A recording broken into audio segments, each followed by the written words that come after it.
Ah, cruise ships. Amazing views, exotic destinations. What more could you ask for?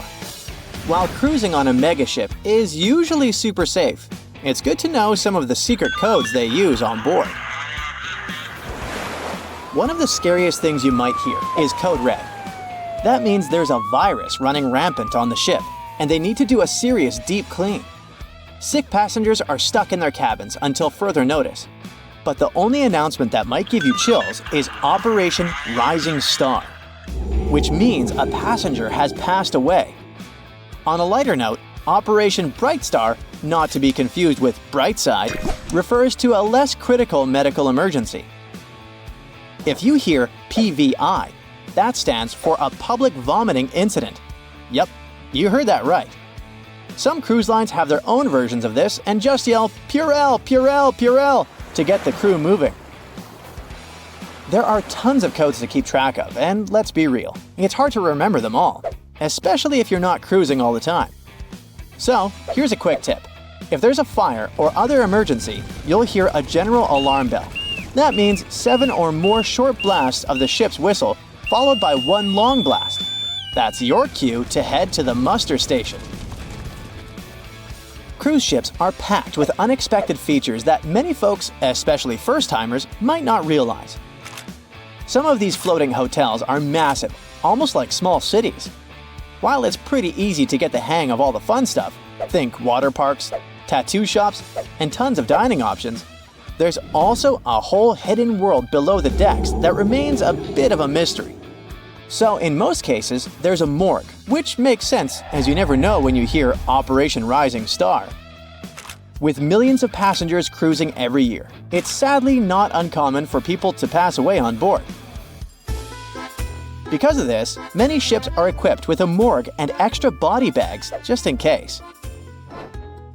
Usually found on the lowest deck, the morgue is a small, stainless steel room that can hold anywhere from 2 to 10 bodies, depending on the ship's size.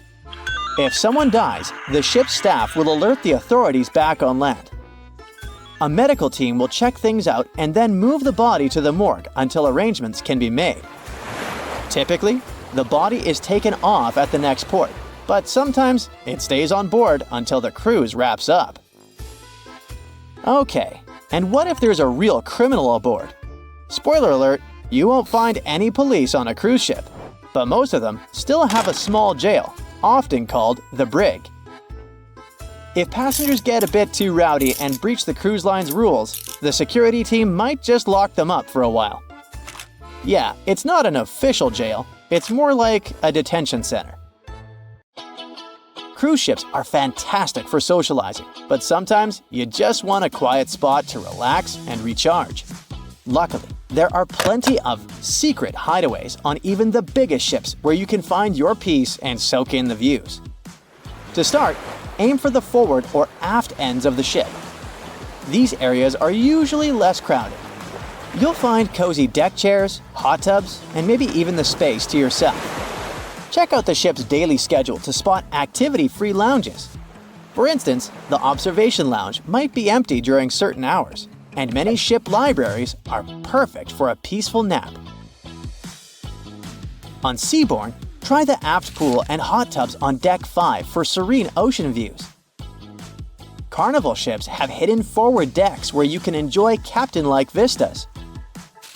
Royal Caribbean's Oasis-class ships have a track area at the back where you can relax while watching joggers. Viking's Explorer's Lounge has a quiet second level that's often overlooked. Disney Magic and Wonder have a little-known lookout on Deck 7. While Silversea's Silver Origin features a stargazing platform perfect for night sky watching. Royal Caribbean's helipads and Carnival's Deck 5 Lanai hot tubs are also great gems for some sunshine and tranquility. Now, when you think of pirates, images of Captain Jack Sparrow likely come to mind. Sure, there was media hype around Somali pirates, but are they still a problem? Not exactly. But even so, passengers on cruise ships traveling through high-risk areas near the Horn of Africa can be briefed on what to do if pirates attack. To keep things safe, outdoor activities must be shut down after dark. cabin lights are better to be dimmed, and passengers are normally told to stay inside their rooms if warned of a potential attack. Despite this, the risk to cruise ships remains low. There's never been a successful attack on one. Anyway, experts admit that it's quite challenging to identify threats in these vast waters. While small pirate boats might be faster, larger cruise ships can usually outrun them and have structural features that resist boarding attempts. Measures like razor wire and fire hoses are among the defenses cruise lines employ to keep passengers safe. Though cruise lines stay tight-lipped about their specific strategies, ensuring passenger safety remains their top priority. Also, when you board your cruise ship, there are some key terms you should know about the layout. The front is called the forward, and the back is the aft. You'll find staterooms on both sides and in between, each with its own perks. Forward staterooms offer fantastic views, letting you enjoy the scenery just like the captain at the bridge as you sail into port. These rooms often have a bit more space thanks to the ship's angled shape. However, keep in mind that they experience more motion from winds and waves, which some cruisers love. While forward verandas are rare and can be windswept, the ocean view staterooms here often feature bigger windows for amazing vistas. On the flip side, aft staterooms provide stunning views of the ship's wake and great sights as you leave port. These rooms also typically have larger verandas, sometimes L-shaped, perfect for relaxing. Many dining options are also found towards the aft, making mealtime convenient. Just know that these rooms can be a bit further from elevators, requiring some extra walking.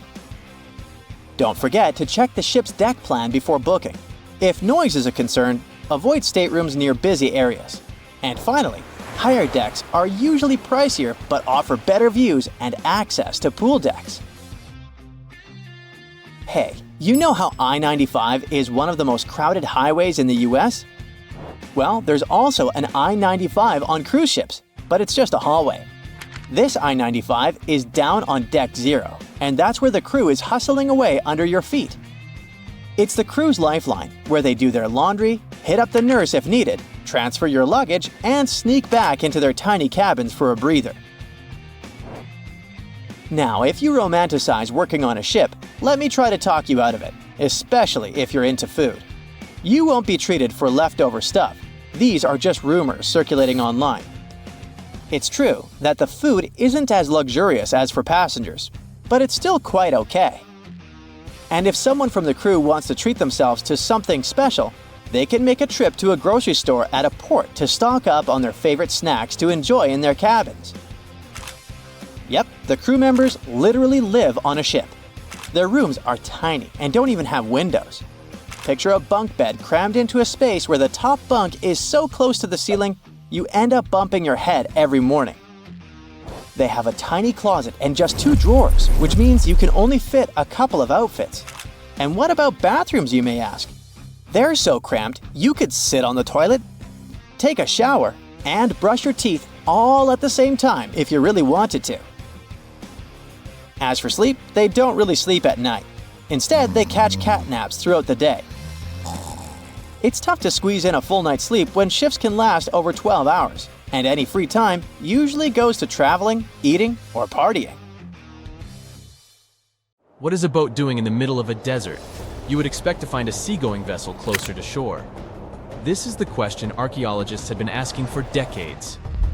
In 1988, there was a storm near one of the most important archaeological sites in ancient Egypt. A wooden structure emerged from the sand. It was hollowed out by termites. Scientists were determined to solve its mystery. In 2000, they began excavating the site near Abydos, Ubidos. An American team of experts soon discovered a boat that was 70 feet long, and it wasn't alone. In total, there were 14 boats neatly resting next to each other. It was impossible to completely dig out the boats because of their poor condition. Luckily, the wood was preserved enough to get a sample.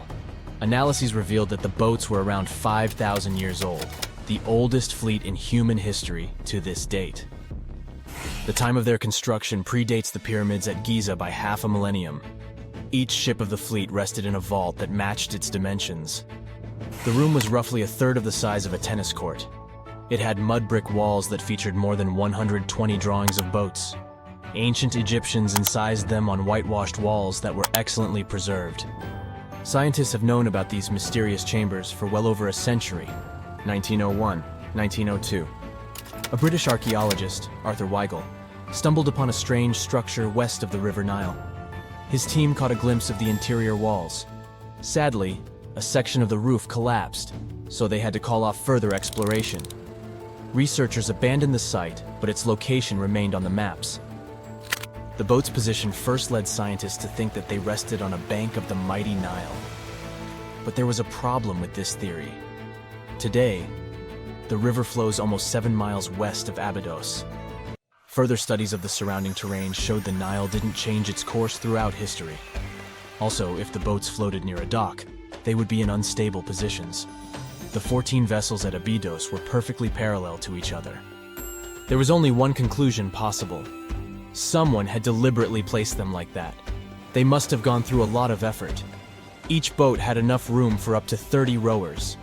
These vessels could really float. They weren't models, but scholars still don't know if they actually sailed any body of water in ancient Egypt. This doesn't diminish the importance of the find. Previously, archaeologists found only small-scale models. In King Tut's tomb alone, there were 35 boat models.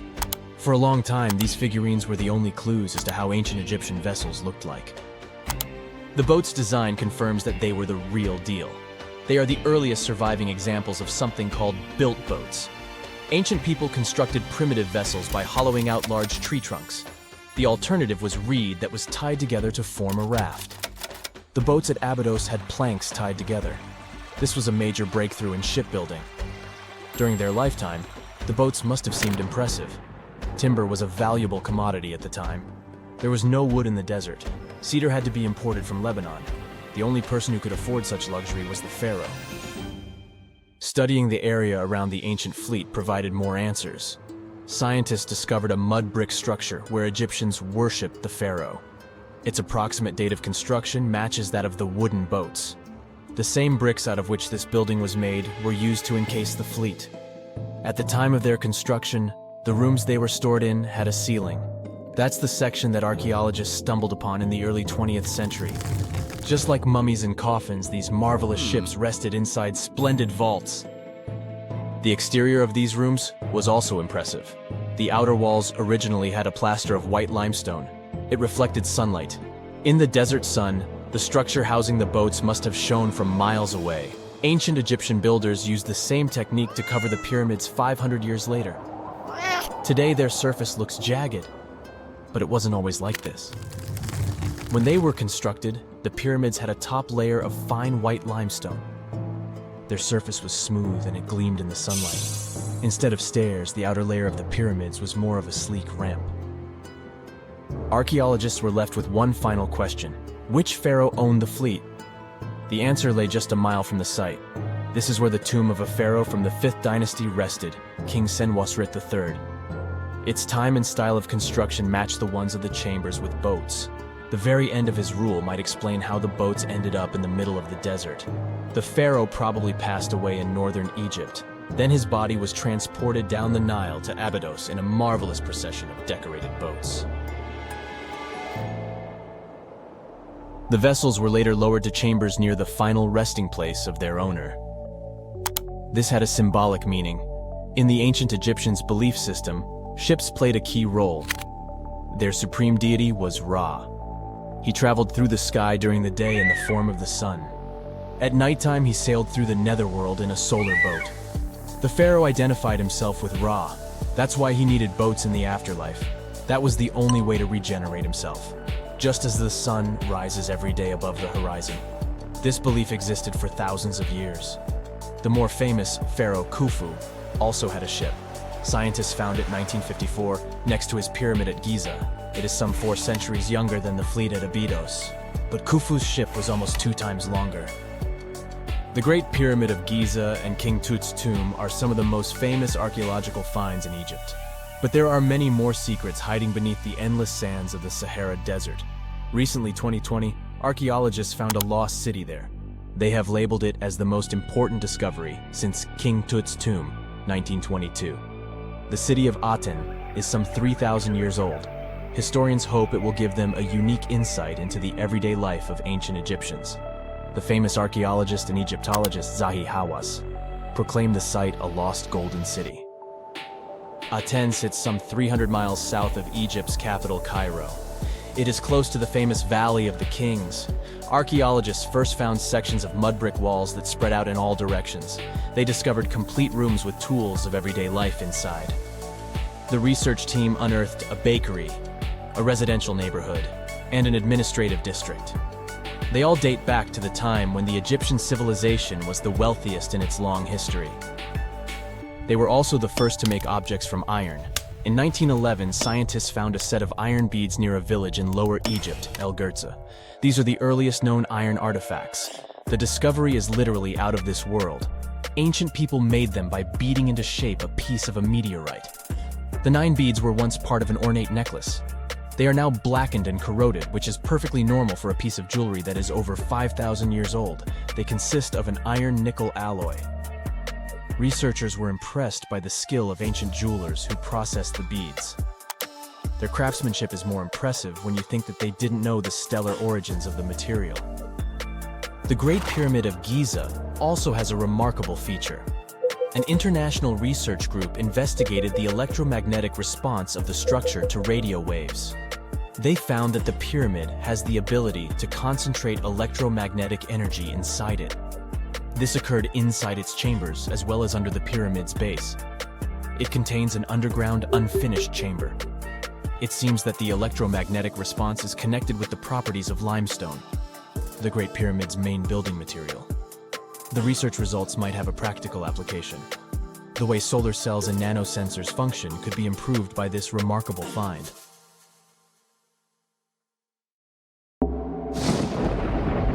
There's a ship drifting somewhere in the ocean without a crew. The last time someone saw it was over 50 years ago. Its story reminds of that of the Flying Dutchman, a ship that's bound to sail forever and bring disaster to whoever sees it at sea. At least the legend says so. Unlike the Flying Dutchman, the SS Bay Chimo was definitely real and built for a German company in Hamburg and began as an ordinary cargo ship. It was trading supplies between Hamburg and Sweden in the Baltic Sea starting from 1914. It had a strong steam engine and a hull made of steel. A few years later, it became British property. Then, in the 1920s, a Canadian company purchased it for around $18,000, a huge amount of money back then. The new owner, the Hudson's Bay Company, was actively using the ship for several years. They would often send it on voyages from its home port in Scotland to Siberia, Alaska, the Yukon, and the Northwest Territories. It also passed through the Panama Canal and even the Suez Canal, with fur pelts for sale on board. Sometimes it would also transport passengers. It had completed 9 successful voyages before this strip of good luck came to an end. Starting from the 1930s, SS Bay Chimo would have trouble with ice and storms. When it first got trapped in ice in October of 1931, some of the crew managed to escape to Alaska. 15 of 22 sailors decided to stay with their vessel and try to save it. They had furs and other valuable cargo worth around $58,000 aboard. The company sent them supplies to survive the winter. They set camp near the ship out of the hatches, tarpaulins, and other materials, and offloaded the cargo. At the end of November, a blizzard rushed through the area, and it seemed like it had taken the ship with it. The ice platform had survived, but the ship broke free. Some of the crew members were sure it had sunk. But soon after, they heard from one of the locals who had spotted their ship around 45 miles away from their camp. The crew moved on with their lives, and the ship started its journey as a runaway vessel. People would spot SS Bay Chimo once a year or so, all the way until 1965. It was mostly spotted off the coast of Alaska. A man going to Nome with his sled dog, along with prospectors, explorers, and treasure hunters, all claimed to have seen SS Bay Chimo. Someone tried to board it and take it to port, but ended up stranded on it for days because of horrible weather.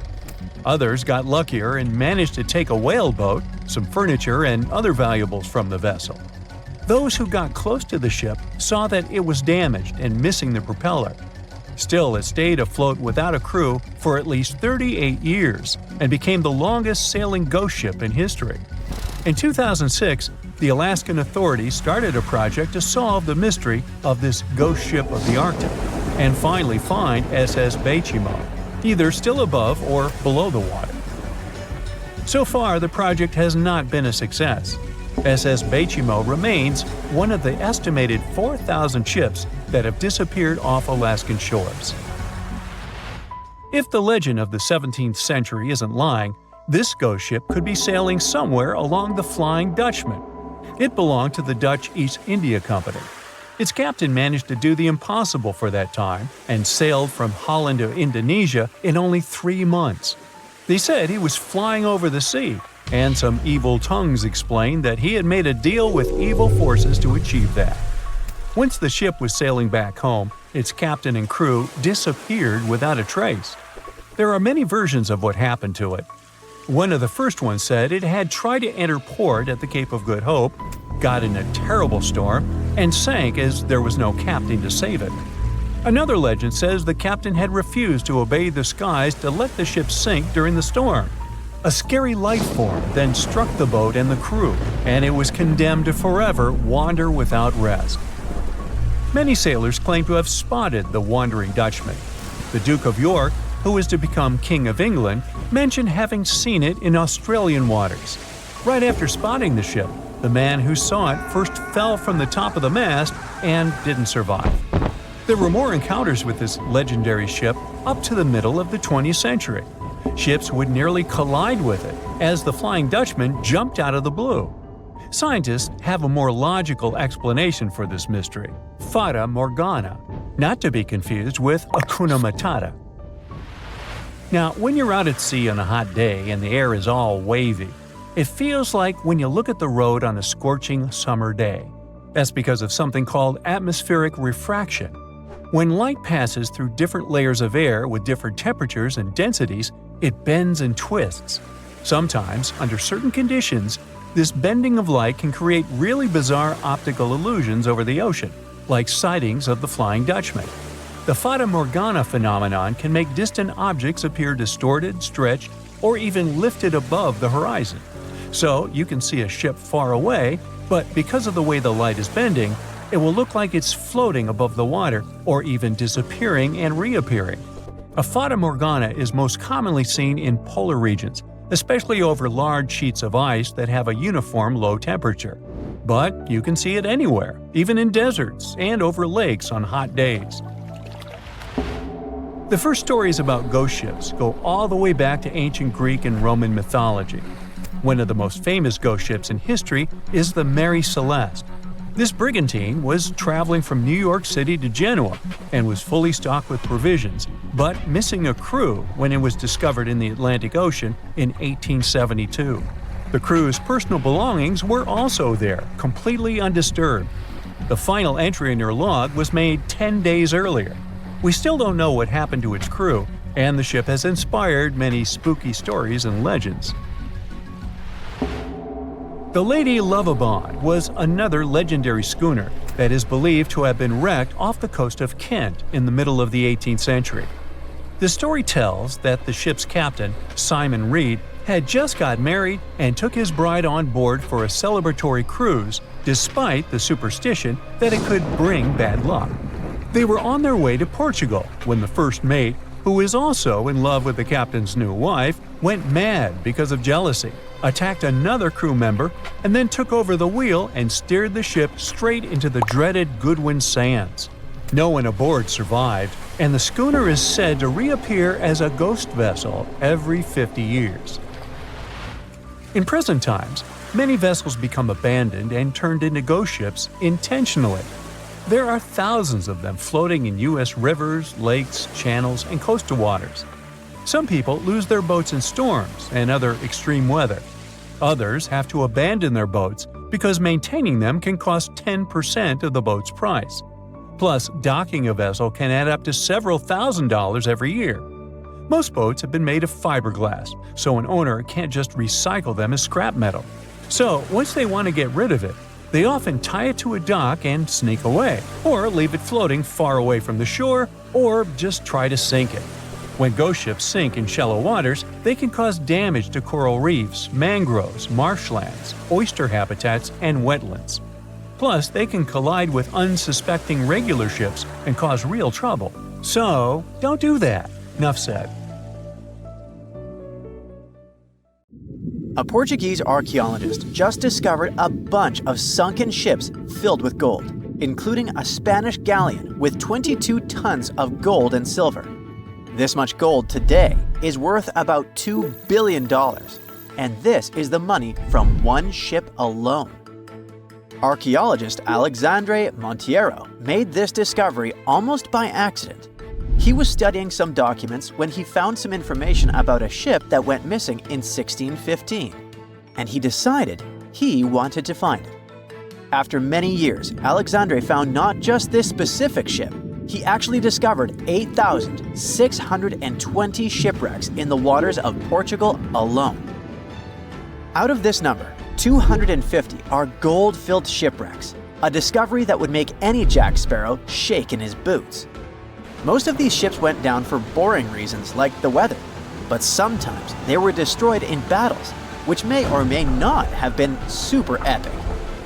They were carrying gold and other treasures from the New World to Europe, and of course, everyone wanted a share. Alexandre had been studying historical shipwrecks for 30 years now, so he has discovered many ships that went down in somewhat glorious ways. In 1816, for example, a ship of one of the richest men in Portugal sank in Australia, with an insane amount of 66,000 silver coins. This was the first ship from Portugal to ever plunge in the waters of Australia. The bad news is that these ancient sunken vessels, filled with riches and epic stories, are not so easy to reach. They're deep down in the ocean and covered by sand. You could still try, but that would be stealing part of a country's history. And you wouldn't want to be that person, would you? Naturally, Portugal was not the only country that explored the seas back then. The coast of Europe is packed with sunken ships filled with gold. In fact, there are about 1 million historical shipwrecks underwater right now, and the treasures abandoned under the sea might be worth around $60 billion. It's an insane amount of money, but let me tell you that these gold-filled sunken ships aren't really worth the hassle. There are many stories of maritime treasure discoveries that turned into insane lawsuits and even long jail time. Our first story starts in 1746, when a violent storm crashed a ship called Prince de Conti near an island in Brittany. The ship was filled with tea, ceramics, and 100 gold ingots. Of course, the owners of the ship tried to save the loot, but if it's not easy now, imagine how it was back in the 18th century. It took more than 200 years for the vessel to be found. It finally happened in 1975, when a group of French men discovered it and decided to take pretty much every valuable thing they could find. Now, I said these things were not worth the trouble for a reason. In France, if you find anything that can be historical, you must declare it to the local authorities within 48 hours. Fail to comply, and you will be committing something known as a crime. To be fair, our French friends here did declare their findings, but only the corroded cannons from the ship. And the gold? Well, they sold it. Obviously, because each gold bar is worth between $125,000 to $231,000. It took French authorities almost 50 years to retrieve the stolen gold, and they didn't retrieve all of it. Part of it was bought by an elderly couple living in Florida, and the crime is so serious they were charged for connection with money laundering, organized crime, and the trafficking of cultural goods. The poachers also sold some gold ingots to the British Museum collection. Now, let's go back to the 1850s, when a steamer called SS Central America traveled from Panama to California and back again. This was during the Californian Gold Rush, a time when 300,000 people moved to California to dig for gold. Because the travel route was not easy breezy, People needed to carry their gold around on big ships.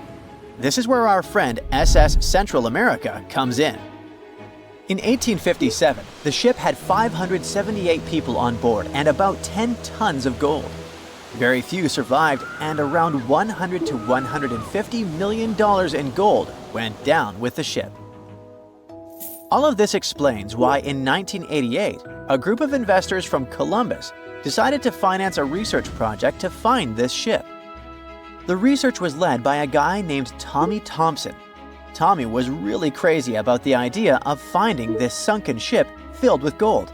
It took him years to find the exact location of the SS Central America, especially because the ship was 7,500 feet beneath the surface of the Atlantic Ocean, and retrieving it required a lot of fancy tech. A group of 161 investors paid for his adventure, but it goes without saying that they were not doing this out of love from their hearts. They invested $12.5 million in this project because they were expecting to earn at least 10 times more. But since life is not all sunshine and rainbows, 39 insurance companies sued the research team as soon as they retrieved the gold. Back when the ship was up and running, these companies insured the cargo of the SS Central America, and when the cargo was finally retrieved, more than 100 years later, they wanted to be compensated. They said it was not their job to retrieve it, but that doesn't mean they abandoned it. This crazy talk didn't stick, and 92% of the gold was given to the research team. The plot thickened when the investors were scammed by none other than Tommy Thompson, who fled with $4.16 million. He also had 500 gold coins, but he's not telling a soul where they are. Nonsense like this is the reason why most countries have rules to protect cultural properties. And yes, sometimes shipwrecks can be a cultural property. Obviously, there are many maritime treasure discoveries that happen without breaking any laws. The SS City of Cairo, for example, was a steamship that submerged in 1929 with 2,000 boxes of silver coins weighing 122 tons. A company called Deep Ocean Search retrieved the coins from a depth of 17,000 feet, which is 4,500 feet lower than the Titanic.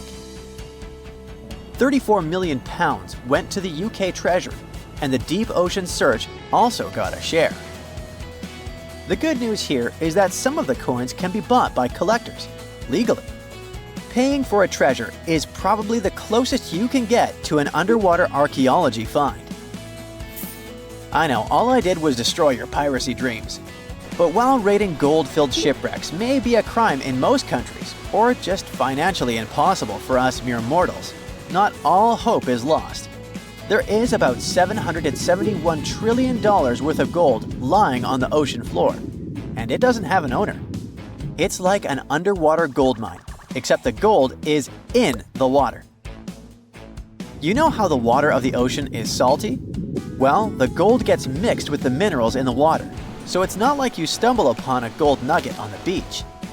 Each liter of ocean water has 13 billionths of a gram of gold, and it's very difficult to extract such tiny particles of gold from the water. But that doesn't mean people haven't tried, and, of course, there's been a scam here too. In the 1890s, a guy claimed he had invented a thing that would suck gold from the seawater. When he got enough money, he fled the country with the cash. If you really want to get some gold, you could try to extract it from the Earth's core, which has 1.6 quadrillion tons of gold. There's 16 times more gold in the Earth's core than what humans have mined in the whole of history. No hoax involved here, because nobody has dared to go down there yet. With archaeologists discovering gold-filled sunken ships out and about, maybe we can make our own maritime treasure discoveries, or at least save enough money to buy some silver coins. Have you ever wondered how containers on a cargo ship remain intact throughout the whole journey? Let me answer this question and tell you about other cool ship facts. Meet Unsinkable Sam. Sam's goal was to prove the saying, "Cats have 9 lives." This animal survived 3 ships sinking. He was originally named Oscar, but got nicknamed Unsinkable Sam You probably get why. The first time the ship he was traveling on sank, Oscar was found by the crew of another ship when he was floating on board. He remained on that ship for a couple of months, but then the vessel also sank in 1941. The cat was then saved by another ship. The crew there had heard the story of the animal and called him Unsinkable Sam. His marine journey ended when the crew sent him back to the UK. The story checks out, but some people question whether it's true. Sailors had to spend months on their ships, so it was natural that they told strange stories or believed in superstitions. One thing is clear though, sailors loved cats and welcomed them on their ships. Besides being cute floofs, cats were very effective in terms of hunting rodents. You can take it as you wish, a hoax or a true story. I'm leaving Sam in the 40s and returning to the present day. How come ships have internet in the middle of nowhere? Since there are no towers or cables around, satellite connection steps in. Satellite services provide direct internet connection via hardware installed on the ship. This hardware is a must. It's not as cheap as our home Wi-Fi. The installation charges for the entire ship's internet are around $600. And the price of the hardware depends on such things as the size of the ship and how much internet it's going to use. This is not the only option. Wireless devices are also popular, yet they can access the internet only when they're close to ports or other places where networks are available. The Titanic was a giant luxurious hotel for some of its passengers. You may have heard that it had lots of amenities you could use, even its own newspaper. Yep, it was called the Atlantic Daily Bulletin. It was published on the ship. The paper had news articles, advertisements, and the latest stock prices. It also mentions daily menus, horse racing results, and society gossip. Where ships get fuel is also a good question. There aren't fuel stations floating in the ocean. Bunkering is the answer. Ships use different kinds of oil for different purposes. Bunkering is loading fuel onto a ship. This process takes place at ports. The storage and provision of the ship fuels can be made by tankers. Currently, Singapore is the largest bunkering port in the world. Imagine you're on a cruise ship and you need to use the toilet. What happens after you flush? The sewage goes to a place called an onboard treatment plant. There, the waste is filtered. Then it moves to another chamber. This chamber cleans the waste and sterilizes it. Lastly, the waste is dumped into the ocean when it's clean enough. Those substances that don't go through the filter are kept on the ship. A ship gets rid of them when it arrives at a port. Speaking of toilets, I must mention that wastewater is color-coded on cruise ships. Every person on a cruise uses 40 to 50 gallons of water each day.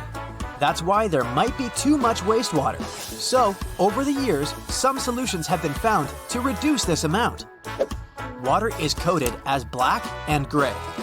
Black water goes from toilets, and gray water comes from the laundry, showers, kitchens, etc. Basically, it's thought that gray water waste is cleaner than black water. Why are ships so slow? It's related to power. Water has a drag force, and it affects ships. Imagine yourself swimming in the ocean. It takes effort to swim forward because of the water resistance. A smaller ship wouldn't need that much power to push itself forward, but huge cruise ships need a lot of power because they're heavier. If you, let's say, put a 7,000-ton ship in the water, it will displace 7,000 tons of water. When such a ship goes forward, it pushes some of the displaced water ahead of itself. This results in a bow wave, which carries some kinetic energy away. We talked about cruise ships and cargo ships mainly. What about solo travelers? Laura Decker became the youngest person to circumnavigate the world on her own. She set out in 2012, and 518 days later, she completed her voyage. She had a 40-foot-long ketch named Guppy. She was 14 when she started the journey. You can think of loading containers on a cargo ship as playing Tetris, but you can't start over when the game is over. That would cost you thousands of dollars. Anyway, the logic is the same. The first layer should be strong enough to support the rest. The bottom containers, or first tier if you want to sound more like a pro, are secured with twist locks. This is an automatic locking mechanism to keep the upper level containers locked. These locks are attached when a unit is being lifted from the pier onto a cargo ship. They're similar to Lego pins. All containers have these lock systems, and you basically mount them on top of each other. Plus, many cargo ships have vertical slots made of long metal rails. They're like cells that hold containers and prevent them from moving and falling into the deep water. How do they unlock the mechanism? There's a special rod to do it. In the past, cargo ships were allowed to only stack 5 to 6 containers on top of one another. With the appearance of the lock mechanism, it's possible to make 10 to 12 layers. Still, hundreds of containers get lost each year because of harsh weather conditions, or simply because of the negligence of people who load them. According to some data, more than 3,100 containers were lost in 2020 to 2021. The number was only 779 in the previous year. This means an almost 400% increase. Apparently, there are hidden passageways and secret doors on cruise ships. The ship's staff get from one place to another without using the stairs and doors that passengers use. There's a network of corridors and stairs all around the ship only the crew members know about. These secret doors can blend in with the walls. This way, they become undetected by those who don't know there's a door there. Gigantic cruise ships are basically floating pieces of metal. The walls of the cruise ship cabins are magnetic. That's why, when on a cruise, you can buy travel-themed fridge magnets and use them to decorate your cabin. The Seawise Giant is the largest ship in history. It was built between 1974 and 1979. Its length was greater than the height of the Eiffel Tower. The vessel sunk in 1988, but was later retrieved and put into service. What about the smallest ship in the world? Researchers in the Netherlands have built the world's smallest vessel. It's about 1/100th of an inch long. To put it in perspective, this is about 1/3 the width of a strand of your hair. They built it with the help of a 3D printer. Do you know that some people have residences on ships? Yes, sounds like a dream, if you like the water, of course. Residents permanently live on a ship as it travels the world. MS The World is an example of a private residential cruise ship. The residents can live on board as the liner travels to exotic destinations. They can stay there full-time or come back periodically during the year. Since the UK is an island nation, things it imports have to be delivered by sea or by cargo planes. The number might surprise you. 90% of everything they buy arrives at their ports by sea. Do you know any other cool marine facts? Comment below. No matter what happens, don't stop! We almost got it! 2 treasure seekers are digging frozen ground in a cornfield at night. It's raining hard, lightning is flashing, but these 2 guys keep working. And now the shovel hits something solid. No way! A treasure chest! They start digging faster and find a piece of a ship's engine. What the? Far from the seas and lakes, somewhere under the fields of Kansas City, they found a giant sunken ship. How is this possible? Now you'll see. Some people spend their lives searching for shipwrecks with treasures underground. One of them is explorer David Hawley. He's been looking for such ships far from the seas, rivers, and oceans for many years. He does this because he likes the feeling of adventure. The holds of these ships may contain chests of gold, antiques, and artifacts. And you can get a lot of money for them. David says you don't have to go into the ocean to find a sunken ship. They may be lying in your backyard. But why do ships end up buried underground among fields, farms, and plains? Let's find out using the example of steamboat Great White Arabia. According to old records, the newspaper clippings, this ship had been carrying about 200 tons of treasure before it sank in 1856. Many rumors and local legends said the ship was lying underground, a few miles northeast of Kansas City. It was there because people deliberately altered the riverbed and channels of the Missouri River in the second half of the 19th century. they artificially brought the shores closer to each other. They narrowed the river to increase the flow's speed, so boats could sail much faster. In the 19th century, steamboats were the most popular means of transporting passengers and goods. Before railroads, they extended the western border across the Mississippi and Missouri rivers and brought supplies to people. That's why it was so important to increase the speed of their movement. So, on September 5, 1856, Arabia was sailing along such an estuary. It came across a snag sticking out of the water. A piece of log quickly flooded the ship. Fortunately, all passengers were evacuated. But the steamer and its precious cargo reached the silt bottom of the Missouri River in a few minutes. Several years had passed. Everyone forgot about the vessel. During this time, the course of the Missouri River had changed. But Arabia remained under the wet, muddy bottom. The soil level above it was getting higher, and the ground was losing moisture. Eventually, many decades later, a cornfield formed above the sunken ship. In the 1980s, one farmer owned this area, and he had no idea what was hidden in his territory. David Hawley carefully studied the history of the sunken ships of the USA. He knew that hundreds of steamers had gone underwater all over Missouri, but most of all, he was interested in Arabia, as there were rumors that it was filled with gold and other valuable things. The territory of cornfields in Kansas was vast, but David Hawley knew how to search properly. In 1987, he started working. First, together with his brother and father, they collected all the clippings from old newspapers they could find. They were looking not only for information about the steamer, but also for maps of the Missouri River. They tracked its historical changes, checked the dates, and identified a large area where the steamer sank. Next, they used electromagnetic testing and other geological stuff to study the soil and find the right place. They searched for differences in ground moisture and density. Then, they went through the territory with powerful metal detectors. And so, by the fall of 1988, they had determined the location of the steamer. Arabia was the size of a football field. This gigantic vessel lay 45 feet underground, 4 stories down. But before they started excavating, they had to ask the owner of the cornfield for permission. For the farmer, this news was a big surprise. He agreed, on the condition that the excavations would be completed by spring so that he could sow a new crop. Digging a giant ship in winter is much more difficult and expensive than at other times. It includes additional equipment, electricity, and heating costs. The team worked day and night. They financed the excavations out of their own pocket. Each invested more than $10,000 and took out a bank loan. Finally, they noticed the first details of the ship. The shovels hit the huge engine boilers and the deck. The goal had been achieved. Most of the cargo lying inside the sunken ships is covered with rust, shells, mud, and is badly damaged.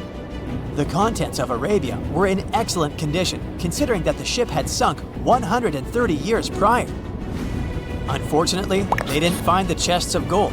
Still, they got several tons of other valuable cargo, household items of people who lived in the middle of the 19th century. It was a time capsule. The ship was carrying supplies for hundreds and thousands of people, and all these things were perfectly preserved. For example, they could clearly see the brand stamp Goodyear Rubber Company on one rubber shoe. The longer the excavations continued, the more things David and his team found. In the barrels, they found plates from the 19th century. They were intact and usable.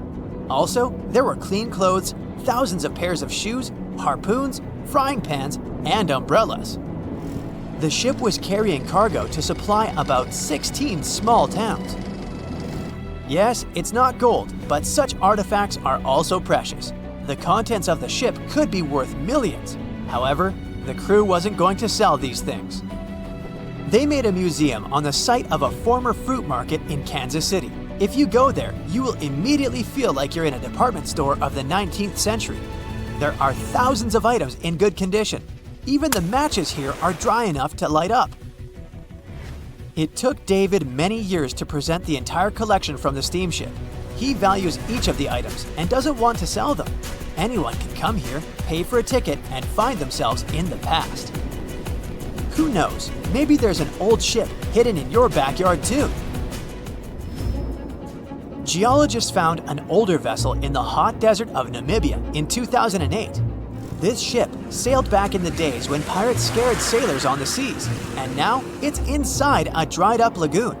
The ship sailed from Lisbon in 1533 and disappeared with the crew near a small diamond mining town.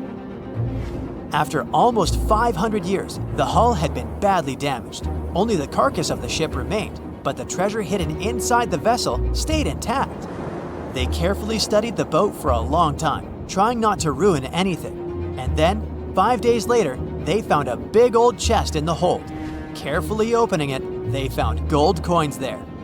Thus, the cost of the ship was estimated at about $10 million. The exact cause of the shipwreck is unknown, but experts believe the ship was destroyed by heavy cargo and bad weather. It went to the bottom of a lagoon that later became a desert.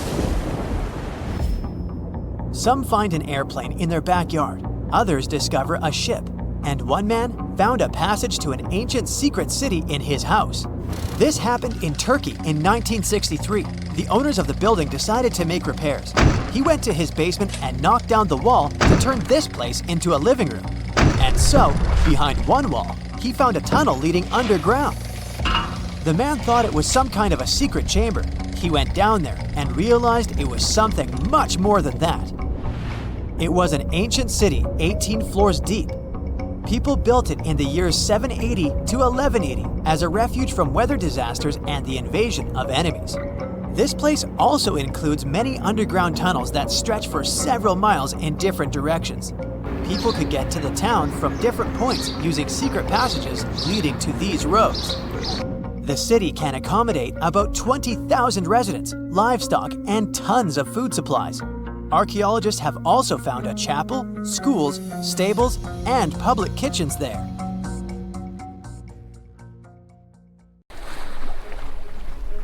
The lookout shouts, "Iceberg right ahead!" The Titanic strikes the ice. Water starts flooding in. Third-class passengers are locked up. There aren't enough lifeboats for everyone. Panic sets in. Violins are playing. The ship sinks.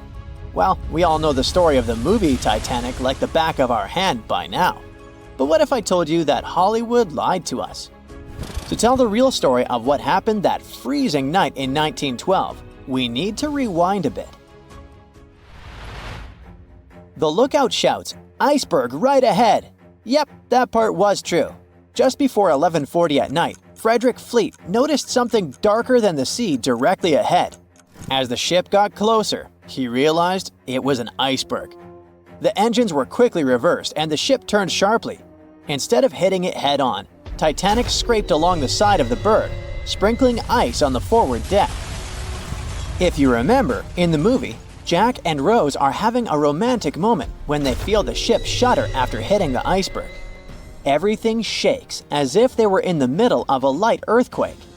Some real-life passengers reported feeling something similar after the impact. But according to Titanic survivor Frank Prentice, it wasn't exactly like that. He said there was no impact as such, and it all felt more like slamming on your car brakes. The ship stopped, and that was that. Some people even slept right through the collision, confirming that there wasn't such an abrupt impact. Mr. Prentice, curious about what had happened, left his cabin and went out to the deck.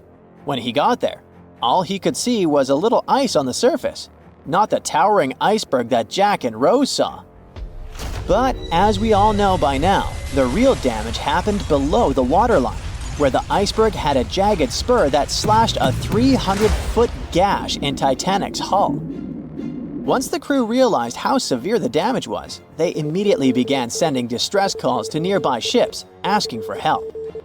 At some point in the movie, the radio operator goes to the captain and says there is only one ship nearby, the RMS Carpathia, which later ends up rescuing many passengers. But in real life, there were more ships around. It's believed that the SS Californian was only about 23 miles away. This ship might have actually seen the Titanic sinking, or at the very least, seen its rockets exploding high in the sky. Yet, for reasons we will never fully understand, they didn't try to help. Let's get back to the story. Now, people need to get off the ship. At 12:45, lifeboat number 7 was the first to be lowered. Just like in the movie, women and children were told to go first. But in reality, some women were hesitant and even refused to get into the lifeboats. Mr. Prentice said this happened mainly for 2 reasons. First, these lifeboats were high and passengers were terrified of the 70-foot drop from the deck to the ocean below. And second, most women didn't believe the Titanic would actually sink.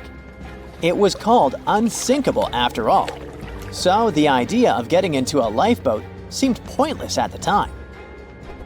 This mindset probably explains why Eloise Smith, a first-class passenger, recalled that there was no panic or chaos at first. Other survivors backed this up, saying that no women or kids were crying. But one thing that was indeed concerning, at least for the crew, was the possibility that the lifeboats might buckle under too much weight. This is one of the theories why the first few lifeboats left carrying only a fraction of their full capacity. Like lifeboat number 7, which only carried 27 people in it, even though it could hold up to 65. In total, Titanic had 20 lifeboats, which could carry about half of the 2,200 people on board that night. But that didn't happen.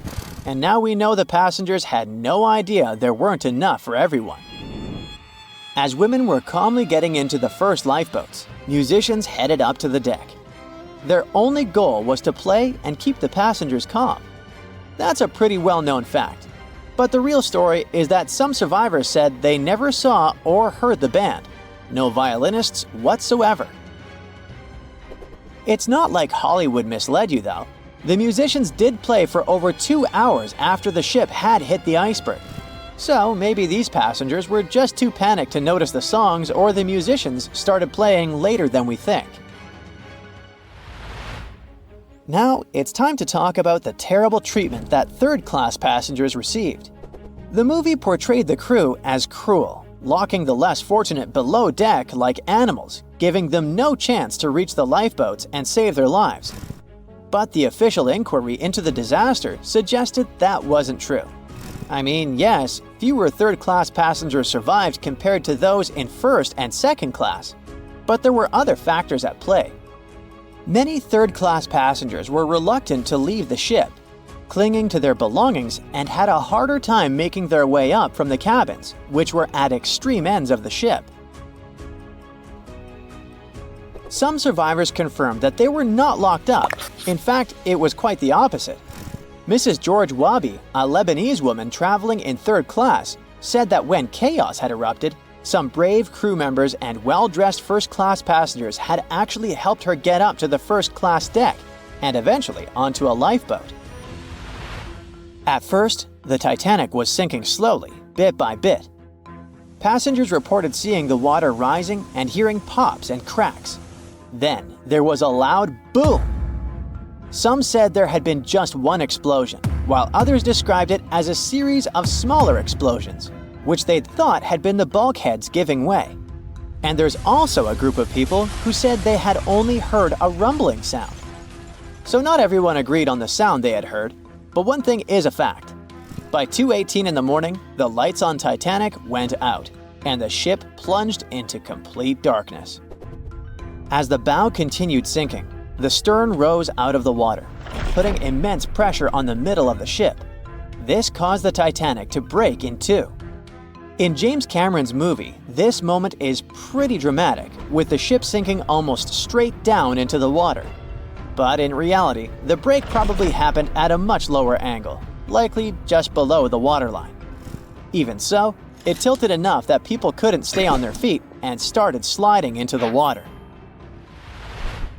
One interesting thing is that it wasn't until the wreckage was found in 1985 that it was finally confirmed the Titanic had broken apart. Up until then, survivors had given conflicting stories. At least 8 survivors claimed they had seen the ship split. Emily Ryerson, a first-class passenger, described it as if the Titanic had been sliced in half with a knife. But there was also a small number of witnesses that insisted Titanic had gone down intact. At the time, this theory was more accepted because most people still didn't believe that the supposedly indestructible ship could break in half. So why the conflicting reports? Okay, so what you don't see in the movies, for obvious reasons, is how incredibly dark it was when the tragedy happened. It was like being in a room with no light, where you can only make out shapes and shadows. That's what it was like on the lifeboats. This means passengers couldn't really see what was happening, and most of those who were close to the ship either lost their lives or were too focused on trying to survive to pay attention to the details of the wreck. Although James Cameron's film didn't fully capture how terrifyingly dark the disaster truly was, the 2012 TV series Titanic did a better job of showing the pitch-black horror of that night. Even then, the reality was much darker and more terrifying than either of these two productions could portray. It's 2018. You get up early in the morning to go ashore and catch some fish. You come to the spot you were yesterday, throw the hook into the sea, and wait. The float is twitching. You've caught some fish, but hey, hello? Why aren't you doing anything? Right now, you don't care about the fish. You're looking at something in the distance. You open your mouth in surprise since you see a huge ship stuck on a shoal. It wasn't here yesterday, so it got here at night. Okay, it'll probably sail away sooner or later. You fish for a few more hours. During this time, you observe the ship and notice no movement there. Is it empty? Boats and the Coastal Service are sailing from the shore to the vessel. You decide to check it out too. You get in your old boat and go there. The mist descends to the water, making the ship look creepy. The colossal vessel is rusty and empty. But where is the whole crew? And how did it get there? The Coast Guard comes on board. They search the hold, the cabins, and the upper deck. There's someone's stuff, some remnants of food supplies, notebooks, and clothes. Everything suggests the crew has disappeared for some reason. Fishers who noticed the vessel first didn't see anyone coming down from the board. No radio signals were sent to the port, and no one reported about the ship. It appeared here from nowhere. The only chance to get any information is to look at the number and name of the vessel. This is Sam Ratulangi, PB 1600. The Coast Guard checks the information, studies the data of all the country ships, and no way. One company built the boat in 2001 in Indonesia. People used it to transport heavy loads across the seas around Asia. The ship had been properly operating for 8 years. People were delivering industrial goods to different points in the region, but something went wrong. In 2009, Sam Ratulangi was sailing near the coast of Taiwan, and that's it. There were no further records about it. There were no reports in any port. Everyone thought it must have drowned, so no one had been looking for it for years. And then, 9 years later, it appears here, big and rusty, off the coast of Myanmar, without sailors, without fuel. An investigation starts. City services are trying to find out the names of all the sailors working on the ship and find clues that would lead to solving this mystery. They also hope the ship owner will appear soon. They find 2 tow ropes on board. This means that some other ship towed Sam Ratulangi to this place. Then they identify and find 13 crew members. These people say they wanted to reach the factory in Bangladesh to repair Sam Ratulangi. Another vessel helped tow the ship, but then 2 cables tore off, and a storm began. No one wanted to stay on board during such weather, so the crew members left it. No one knows what the ship has been doing for the last 9 years, and how it was possible without people on board. And here's another, much more mysterious ship story.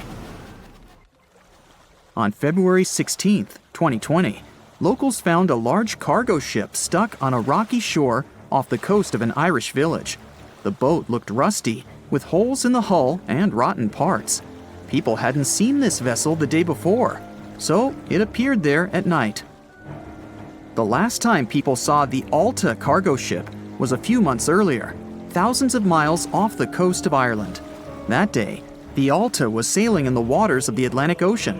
Another ship, the MS Protector, noticed it. MS Protector crew members tried to contact the ship, but received no response. The people on board realized that they were facing an empty vessel. And then, 5 months later, it appeared near the coast of Ireland. There are more questions than answers in this story, but we managed to find something out. In 2015, the Alta appeared and disappeared from the radar several times. Any ship has an internal tracking system, so people can track its route using satellites. But Alta crew members often disabled this system. Perhaps they were engaged in some illegal activity. Anyway, in 2017, the ship often sailed between the ports of Greek islands. Then, the tracking signal disappeared and appeared only 10 months later, off the coast of North Africa. During this time, the ship changed several flags. In September 2018, the Alta was southeast of Bermuda and headed for Haiti. Then, the crew started facing problems. First, the main engine failed right in the middle of the Atlantic Ocean. The ship began to drift. Several days passed, but the crew members weren't able to repair it. They began to run out of food and water supplies.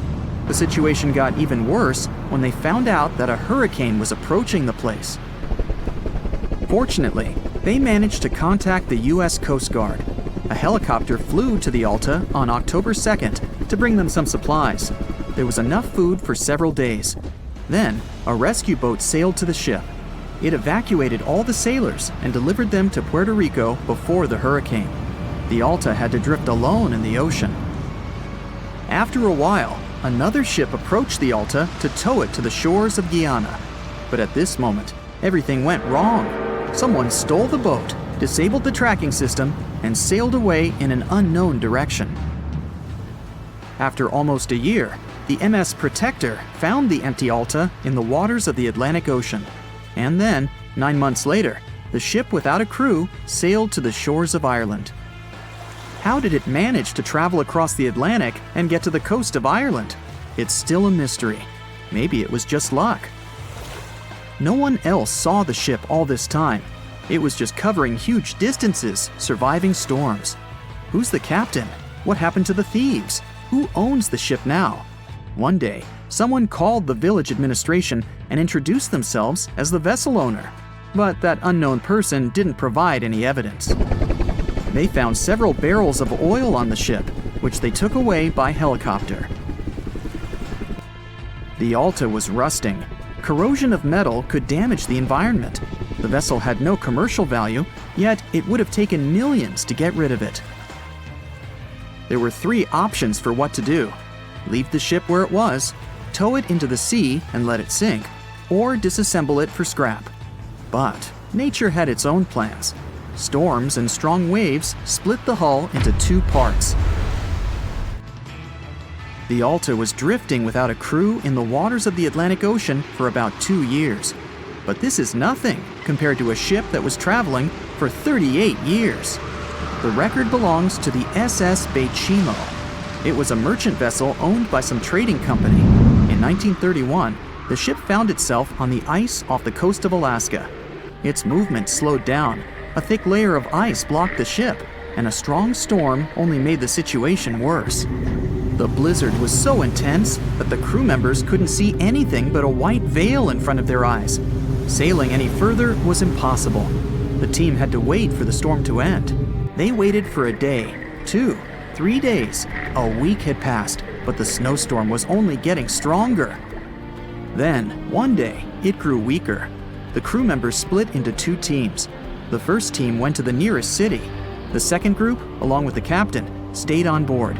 They set up camp next to the ship and waited for the blizzard, which had started again, to end. There was 0 visibility. And finally, one day, the storm was over. Great! And now, wait a minute. But where is the ship? The SS Bechimo just disappeared during the blizzard. The captain was sure that the ship had sunk, so he left along with the crew. Then, a week later, they saw the vessel drifting near the area where they had lost it. The hull was damaged so severely that it was unsafe to sail on it. Repairing the ship would be pointless and expensive, so the captain decided to abandon it. He was sure that it would go underwater sooner or later, but it stayed afloat for the next few days, the next few months, and a few years. People had reported seeing it at various points along the coast of Alaska for 38 years. The last record of the SS Beijimo is dated 1969. Those who saw it claimed the ship was completely frozen, almost merged with the ice. Some people planned to start an expedition to find the ship, but all attempts were unsuccessful. The vessel is probably lying somewhere on the deep sea floor. So in 2017, over 25 million people boarded cruise ships all over the world. Now, if you're keeping count, that's more than the total population of Greece. It's become America's favorite choice when it comes to going on vacation. It's easy to see why hopping aboard a cruise ship becomes more popular each year. Heading out on a cruise is also coming back in style with newer generations.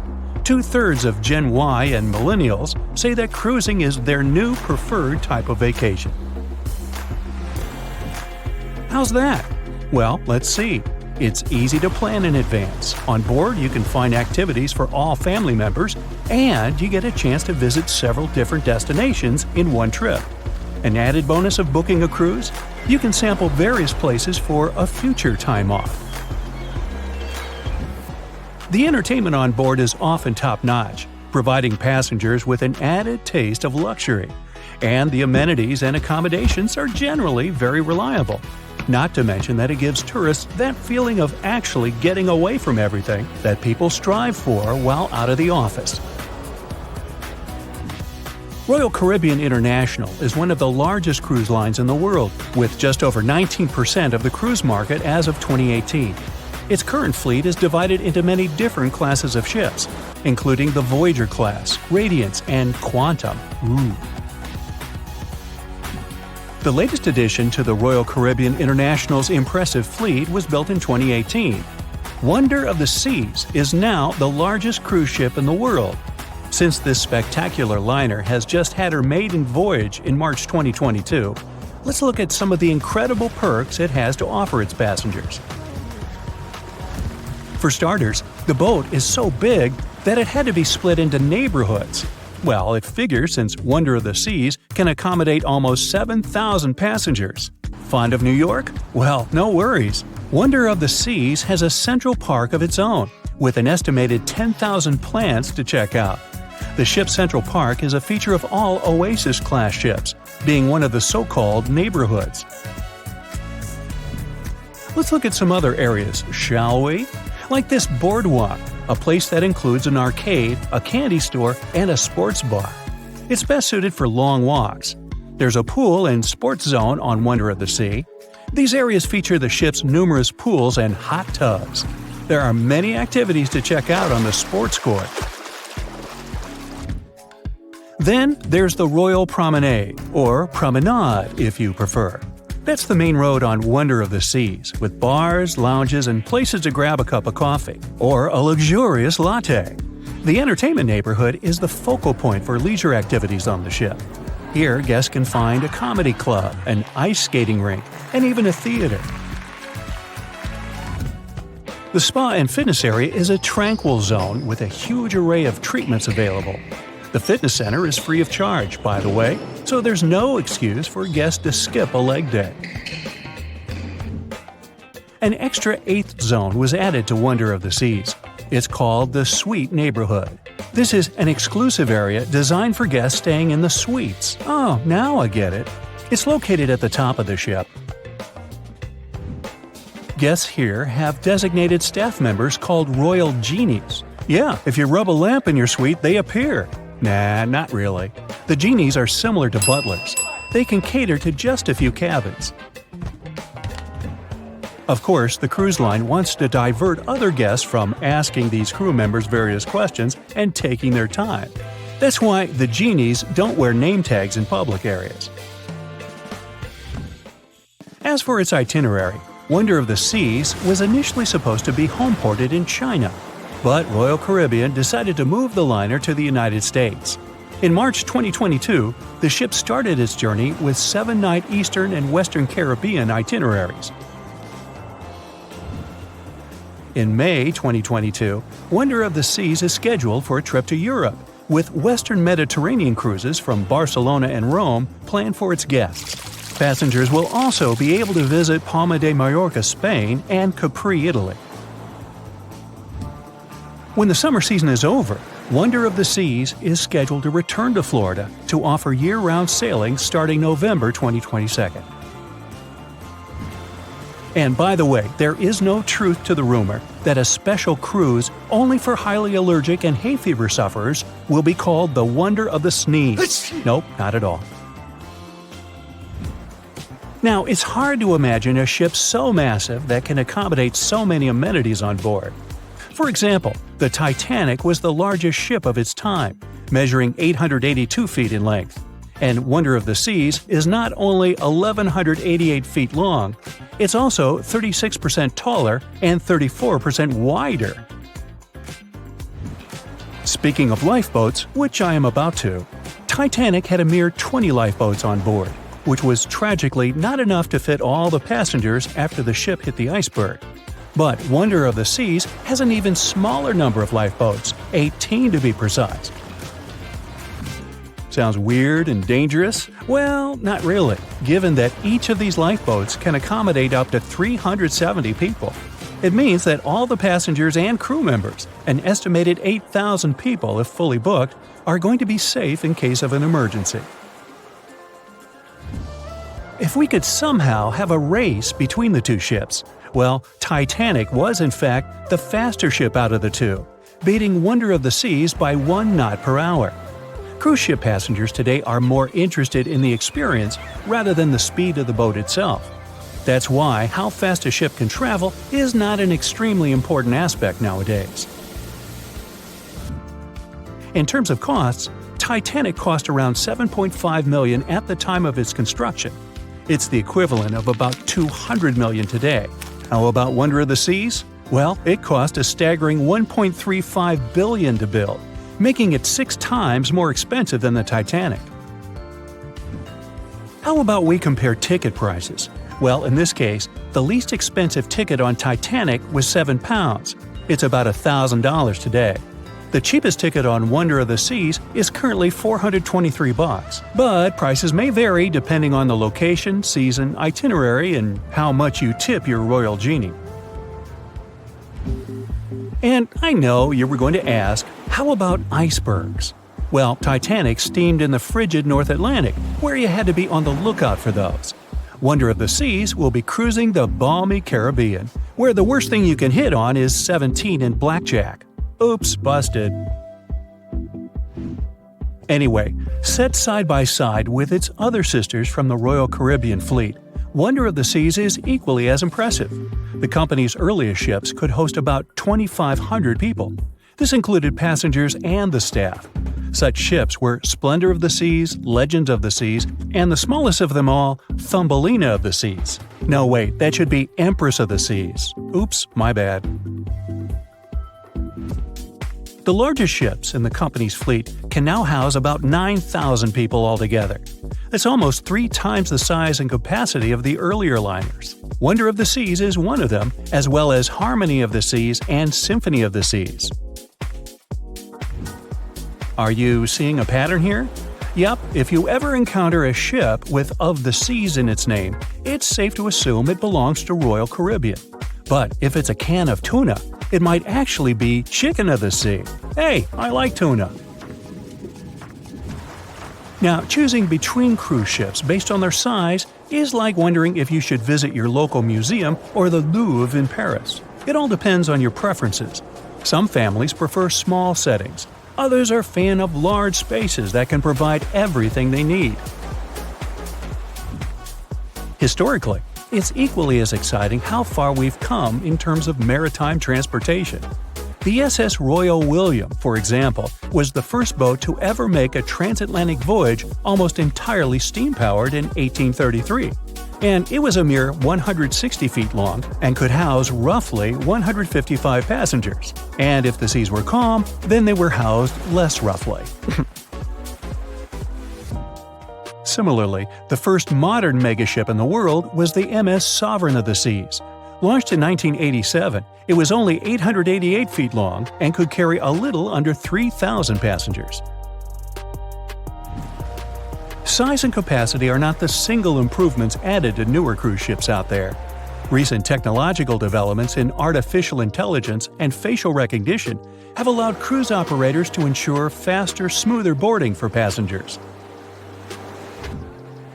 If, in the past, it took from 60 to 90 minutes for all passengers to board a ship, nowadays, cruise ship operators manage to get people comfortably settled in less than 15 minutes.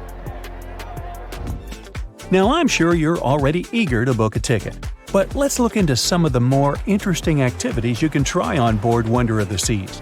This way, you'll know what you're getting yourself into.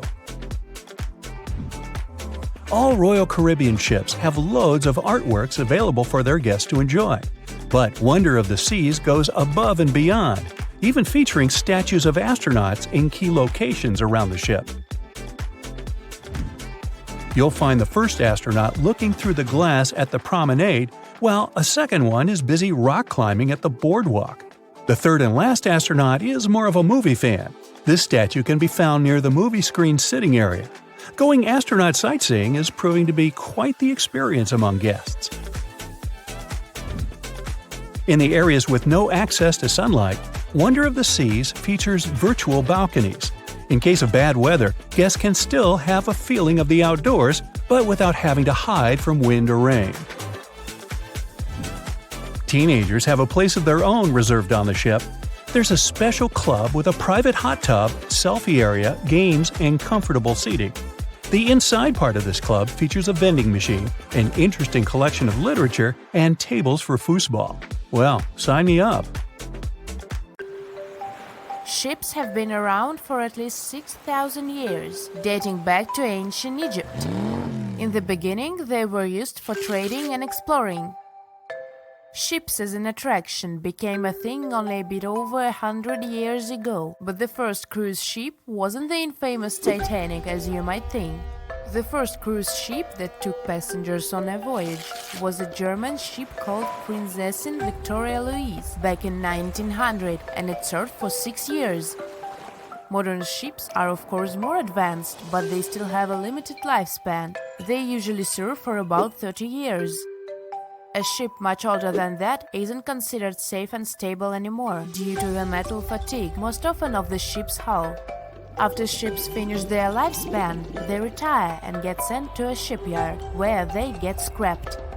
Most famous and beloved ships have a better fate. They get turned into hotels and attractions.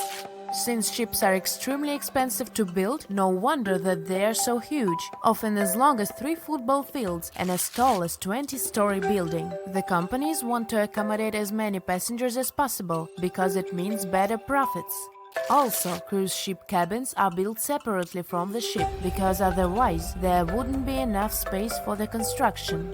They're added to the vessel already in the shipyard, where the ship is put together. Quite often, different parts of the ship are even built by different companies. Voyages are fun, but if you need to get somewhere fast, cruise ships shouldn't be your first choice, because they are very slow. On average, they travel at the speed of just 23 miles per hour. Ships travel way slower than cars and planes, because they move huge amounts of water. Move on the ground and you're fast. Now step in a swimming pool and try to run there. It'll be way harder for you to do, and you'll be way slower, barely moving through. Now keep in mind that you are much smaller than a ship. As we've seen, ships are massive. When you put something in the water, it displaces the amount of water that is equivalent to its weight. So a ship displaces thousands of tons of water and then pushes through it. That's why they are slow. Such huge ships sure have big anchors. An average anchor weighs like 4 grown-up elephants. The crew members try to avoid dropping the anchor when it's possible, because such a massive thing can severely harm the ecosystems at the bottom of the sea. When boarding a ship, the first thing we have to notice is lifeboats. The Titanic was designed to carry 64 lifeboats, but it only had 20 of them. The rest is history, but ever since what happened to the Titanic, ships are required to have safety equipment to accommodate 125% of the people on the ship. So, it's even more than required, just to be on a safe side. But here is the story. In 1915, 3 years after the Titanic sank, a cruise ship called SS Eastland, which was loaded with extra lifeboats and rafts, sank under the heavy weight of all that extra equipment. But don't worry, it never happened again. Even though modern cruise ships are very safe, it's good to be prepared. So let's take a look inside one of those lifeboats. Firstly, they are orange in color, and it's not just some orange. This one has a special name, International Bright Orange. Of course, there is a good reason to use it, better visibility. If we take a look at the color wheel, orange is the exact opposite of blue, meaning that it's most contrasting to it. So, in between the sea and the sky, which usually appear blue, an orange boat will be the most visible. Life jackets and life preservers are orange for the same reason, as you might have guessed. But International Bright Orange only became a requirement in 1962. Before that, the life jackets were mostly white. For example, look at those life jackets. These are the ones that were used by the passengers on the Titanic. But white isn't a good choice at all. It's particularly hard to spot a white life jacket and a white lifeboat on a white-capped sea. All the equipment inside the lifeboats must meet international requirements and must be kept in good condition. So, the crew members are required to do maintenance every 3 months to avoid any rupture and damage of the lifeboats and everything in them. Firstly, there is a fresh water and food ration, for obvious reasons. Then there is a portable compass, which helps determine the direction in which to steer it. The next thing is a signaling mirror. It's a device that allows the light to attract the attention of passing ships. A less expected thing inside is an embarkation ladder, a rope ladder with wooden or metal steps that are used to ascend or descend from one ship to another. And finally, there is a first aid kit. All cruise ships pick up stranded sailors and fishermen, and that happens quite often. So don't be surprised if your cruise ship stops in the middle of the sea to pick someone up. It's common practice. Ships can even change their course to pick up some stranded sailors if they get a distress call. Have you noticed that all ships, both cruise ships and container ships, always have the bottom of the hull painted red? Yes, it's a thing. In early times, when ships were mostly made of wood, sailors were painting the hulls with copper paint, because it was protecting the vessel from wood-eating worms, barnacles, and seaweed. The copper was the ingredient that was giving the paint that color. All this muck wasn't only impairing the vessel's structure, but was also increasing the drag, preventing the ships from moving as fast as they could have. So, protective paint is important to reduce the number of barnacles that get accumulated. These days, of course, hull-protecting ingredients can be added to any kind of paint, and there is no practical need to paint the bottom of the hull red, but it's still being done to honor the old tradition. Still, even the most modern paint doesn't allow to completely avoid the growth of barnacles on the hull. Also, most ports don't even allow you to scrape those off the hull once you dock.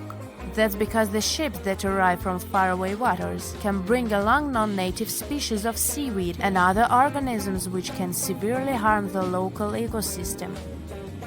Crew members sleep in that lower part of the ship, the underwater one. It's called a B-deck, and there are dorm-style rooms in the hull just for the crew members. Also, you might have noticed that there are numbers painted vertically on the side of the hull. The red background helps them stand out more, which is important since those numbers are crucial. They help you understand how much load the ship is carrying.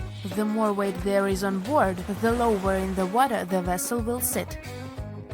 If you watched movies about pirates or heard sailors talk, you might have noticed that the ships are referred to as she and often have female names. It is an old tradition to consider a ship as a female figure, most often a mother or a female deity that is guiding and protecting the crew. It is also believed that the name of the ship brings good luck to the ship, as well as to the crew and the passengers. People who spend their lives in the sea have many superstitions regarding boats. Finding a cat aboard is considered good luck, even if the cat is black. They are very handy because they hunt mice, therefore keeping the ship clean and safe. But bananas aboard is a no-no. It's especially common among fishermen. They believe that if there are bananas in the boat, the fish won't.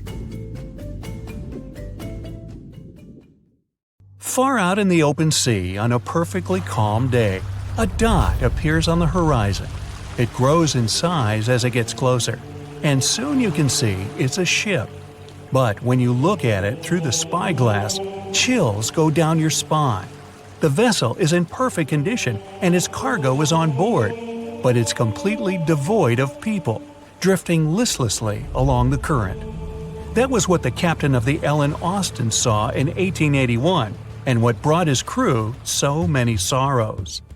In December of the previous year, the Ellen Austin, a big 210-foot-long ship, left the port of Liverpool to make its trip to New York. The ship was carrying a load of people hoping to find a better life in the New World. Captain A.J. Griffin took the vessel due southwest for a shorter voyage, and a few weeks into 1881, they found themselves north of the Sargasso Sea, known for its lack of winds and strong circling currents. Ships that got caught in those could lose control and keep on drifting in circles until they were dragged into the center. From there, they'd be incredibly lucky to get back past the currents, but more often than not, they stayed in the desolate desert of the sea forever. Worse still, the area belonged to the notorious Bermuda Triangle, which was already known to take down ships and make them disappear without a trace. The ship's crew were nervous, afraid of being in such a dangerous area so close to a sea that could bring them to a standstill. And ominously, some of the Sargasso Sea's calm must have escaped it, because the Ellen Austin lost its speed one day and fell adrift without the winds. It was fine, though. They had ample provisions and were still on schedule. Captain Griffin was walking around his ship, giving orders in a voice full of calm authority, and both his crew and passengers trusted him completely. But then, the lookout shouted from above that a ship was in sight. And indeed, when the captain looked in the direction the man was pointing, he saw a small schooner moving slowly into view and towards the Ellen Austin. As it came closer, it became apparent that the way the strange vessel moved wasn't right. The captain frowned and examined it through his spyglass. The schooner was untouched, but eerily silent. There wasn't a single soul on board. Derelict ships weren't that rare in the Atlantic at the time, but neither were pirates. Captain Griffin decided to wait and watch. After 2 days, the schooner was as quiet as always, and Captain finally thought it was fine to move in. He took a small team of sailors and boarded the stranded ship. There was nobody there indeed, but luck seemed to be on Griffin's side. The precious cargo of mahogany wood was still in the holds. The captain returned to the Ellen Austin and ordered his select men to take the smaller ship along to New York. The crew's spirits arose with the prospect of riches awaiting them upon arrival. When the winds blew strong again, the Ellen Austin continued its voyage, with the unnamed vessel tagging along. But after a couple of days, the ships were caught in a powerful storm and got separated. The wind, rain, and waves beat them for several days in a row. When the weather finally cleared, Captain Griffin ordered to find the schooner. They searched for another day until they finally found it adrift, way off the course. Griffin hailed his men on board the smaller ship, but no one answered. A party of sailors went to investigate and returned with their faces white with fear. The whole prize crew went missing in the storm. The captain wasn't one to lose such a valuable find, though, and ordered another team to take control of the schooner. Reluctantly, the sailors obeyed, and the two ships continued their voyage. They agreed to stay as close as possible to one another and ring their bells at set intervals at night to let each other know they were fine. Several nights went all right, with bells ringing reassuringly every hour. But one day, A thick blanket of fog fell on the sea and almost completely blocked their vision. The ships went on regardless and started sounding their bells earlier. When night came, the fog was still there, but the bells were the sound of life. Until they stopped.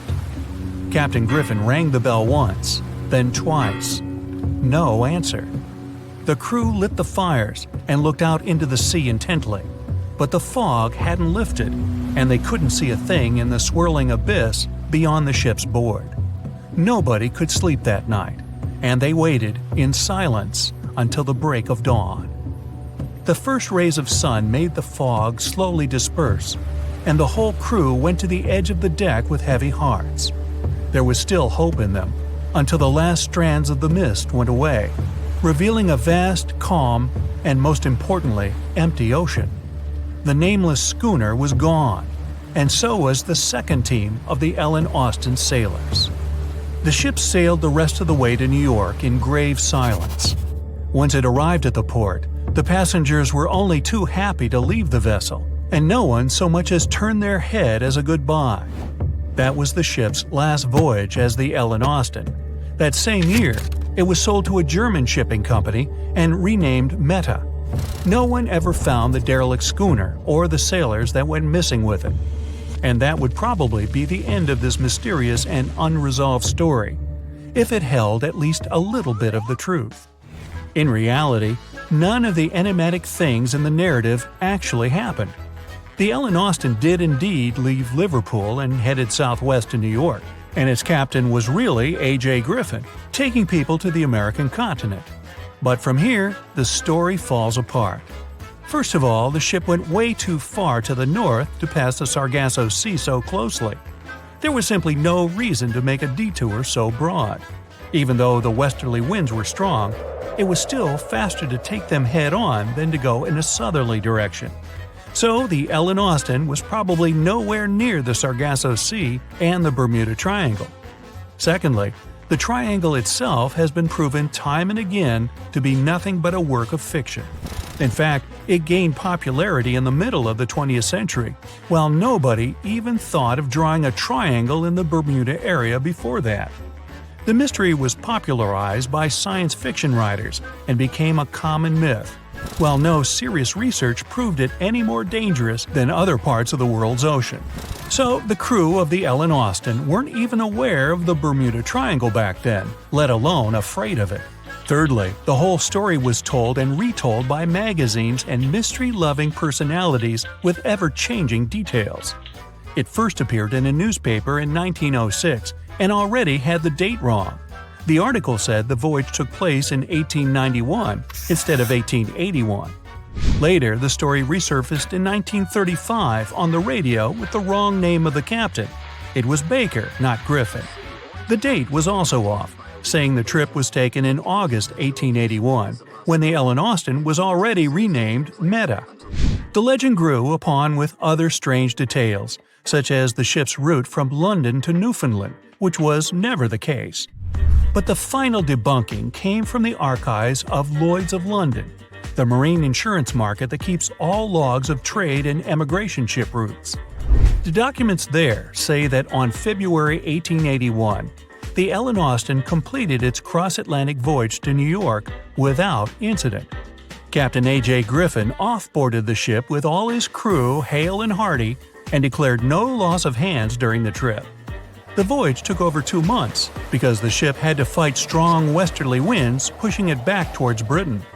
The crew reported no strange encounters on the way, and the whole thing was as boring as could be. And even the passengers must have been smiling when they stepped on the American soil at last, unaware of the phony baloney story they were about to be a part of. The movie Jaws came out in 1975, and since then, people have been terrified of sharks. Some people fear seeing a great white's head come out of their showers, not to mention the fear of running into one at your local pool. Of course, none of this is actually possible, but some other scary shark stuff is. Like, yes, sharks can attack boats. They probably won't sink one. It depends on the size of the shark and the size of the boat. Today, we're diving deep into the facts and myths about the sea's biggest predator. It was the year 1953. On a typical July morning, two fishers set out on their daily lobster harvest. They took their white-hulled dory out to sea off the coast of Cape Breton Island in Nova Scotia, Canada. Since it was the lobster season, the sea was dotted with several dories spread out across the water. But that day, something strange happened. As soon as they put the dory at sea, they noticed a large dorsal fin chasing after their boat. They were surprised to see that the shark would follow their boat's every move. For an entire week, they took out their white dory from the harbor, and the shark followed them around. Until one morning, as the men were alone at sea, the shark charged at full speed at the boat and smashed a 7-inch hole in its bottom.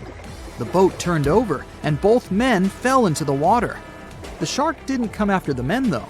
Instead, it swam away and disappeared for good. To clarify, a dory is a small, fragile boat usually measuring 16 to 23 feet long. So how long did that shark need to be in order to sink it? Well, as soon as the boat was retrieved from the ocean, researchers found something interesting. One of the shark's teeth was found stuck in the hull. According to Harvard experts that analyzed the tooth, it most certainly belonged to a 12-foot white shark that weighed around 1,200 pounds. One thing intrigues scientists a whole lot. The great white didn't seem to be interested in the men aboard, but rather in the boat itself. The question is, why? Some people suppose that this great white followed the dory around because it was white, and the animal probably thought it was some big white mammal.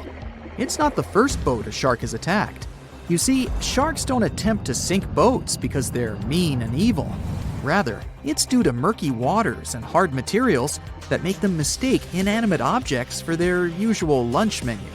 But that's not what we've learned from popular culture. In Jaws, the protagonist shark managed to poke several holes in the orca as it rammed the boat. The orca was a Nova Scotia-style fishing boat made out of wood planks.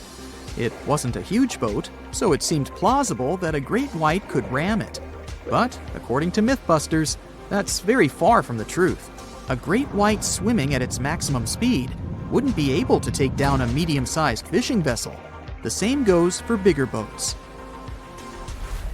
Some bull sharks or great whites can turn over smaller vessels, though, like kayaks or small boats. If this happens, it's most likely because they think it's a sea mammal and nudge it before taking the first bite. No scientist can say for sure why they do this, only that it's usually a misunderstanding on behalf of the animal. The Shark Research Committee, a nonprofit scientific research organization, has documented a lot of shark attacks on inanimate objects and is trying to answer that question more thoroughly. So far, they've observed several attacks on objects such as crab trap buoys and inflatable float bags. The website has also registered 2 famous attacks on boats. The first one happened in 1959, and a shark left a tooth on the hull of a boat. Researchers later identified it as belonging to a 12-foot great white. The report of the other attack, which happened in 1989, claims that a boat was circled by a great white before the animal swam at the vessel at full speed and hit the boat several times. Of course, those who suffer the most from shark attacks and encounters aren't boats. It's surfers. As far as we know, surfers look like giant wobbly seals from the shark's perspective. According to the Shark Research Committee, there have been 41 confirmed shark attacks on surfers on the west coast of North America over the course of the last century. So, should we be so afraid of sharks after all? Let's learn more about these magnificent sea creatures. Off the top of your head, how many shark species can you name? 4, 8, 10? Well, there are over 500 species of sharks swimming in the ocean. They vary from tiny specimens, about the size of a human hand, to up to 39-foot-long creatures. The largest species of shark are actually not great whites, but whale sharks. And even those are small compared to the great megalodon. This ancient creature that lived around 20 million years ago reached an unimaginable length of 60 feet. By comparison, that's the same as 2 to 3 buses placed one after another. I wouldn't swim in megalodon-infested waters even if you dared me, that's for sure. We know that sharks are very good hunters, but why is that so? Their bodies seem to have been strategically built for speed. Instead of having a bone skeleton, like us humans, sharks have a cartilage skeleton, which makes them much lighter and also super fast swimmers. Each species of shark hunts depending on its nutritional needs. So, shark species that grow to an average of 3 feet have a diet based on fish. The ones that grow bigger start feeding off of bigger sea animals, such as sea lions and seals. Throughout their lives, some species of shark can shed over 30,000 teeth. Unlike humans, who are born with a set number of teeth in their jaws, sharks have an apparently limitless supply. In their defense, they do lose teeth pretty easily, as they can easily get stuck in their prey, for example. They also have multiple rows of teeth.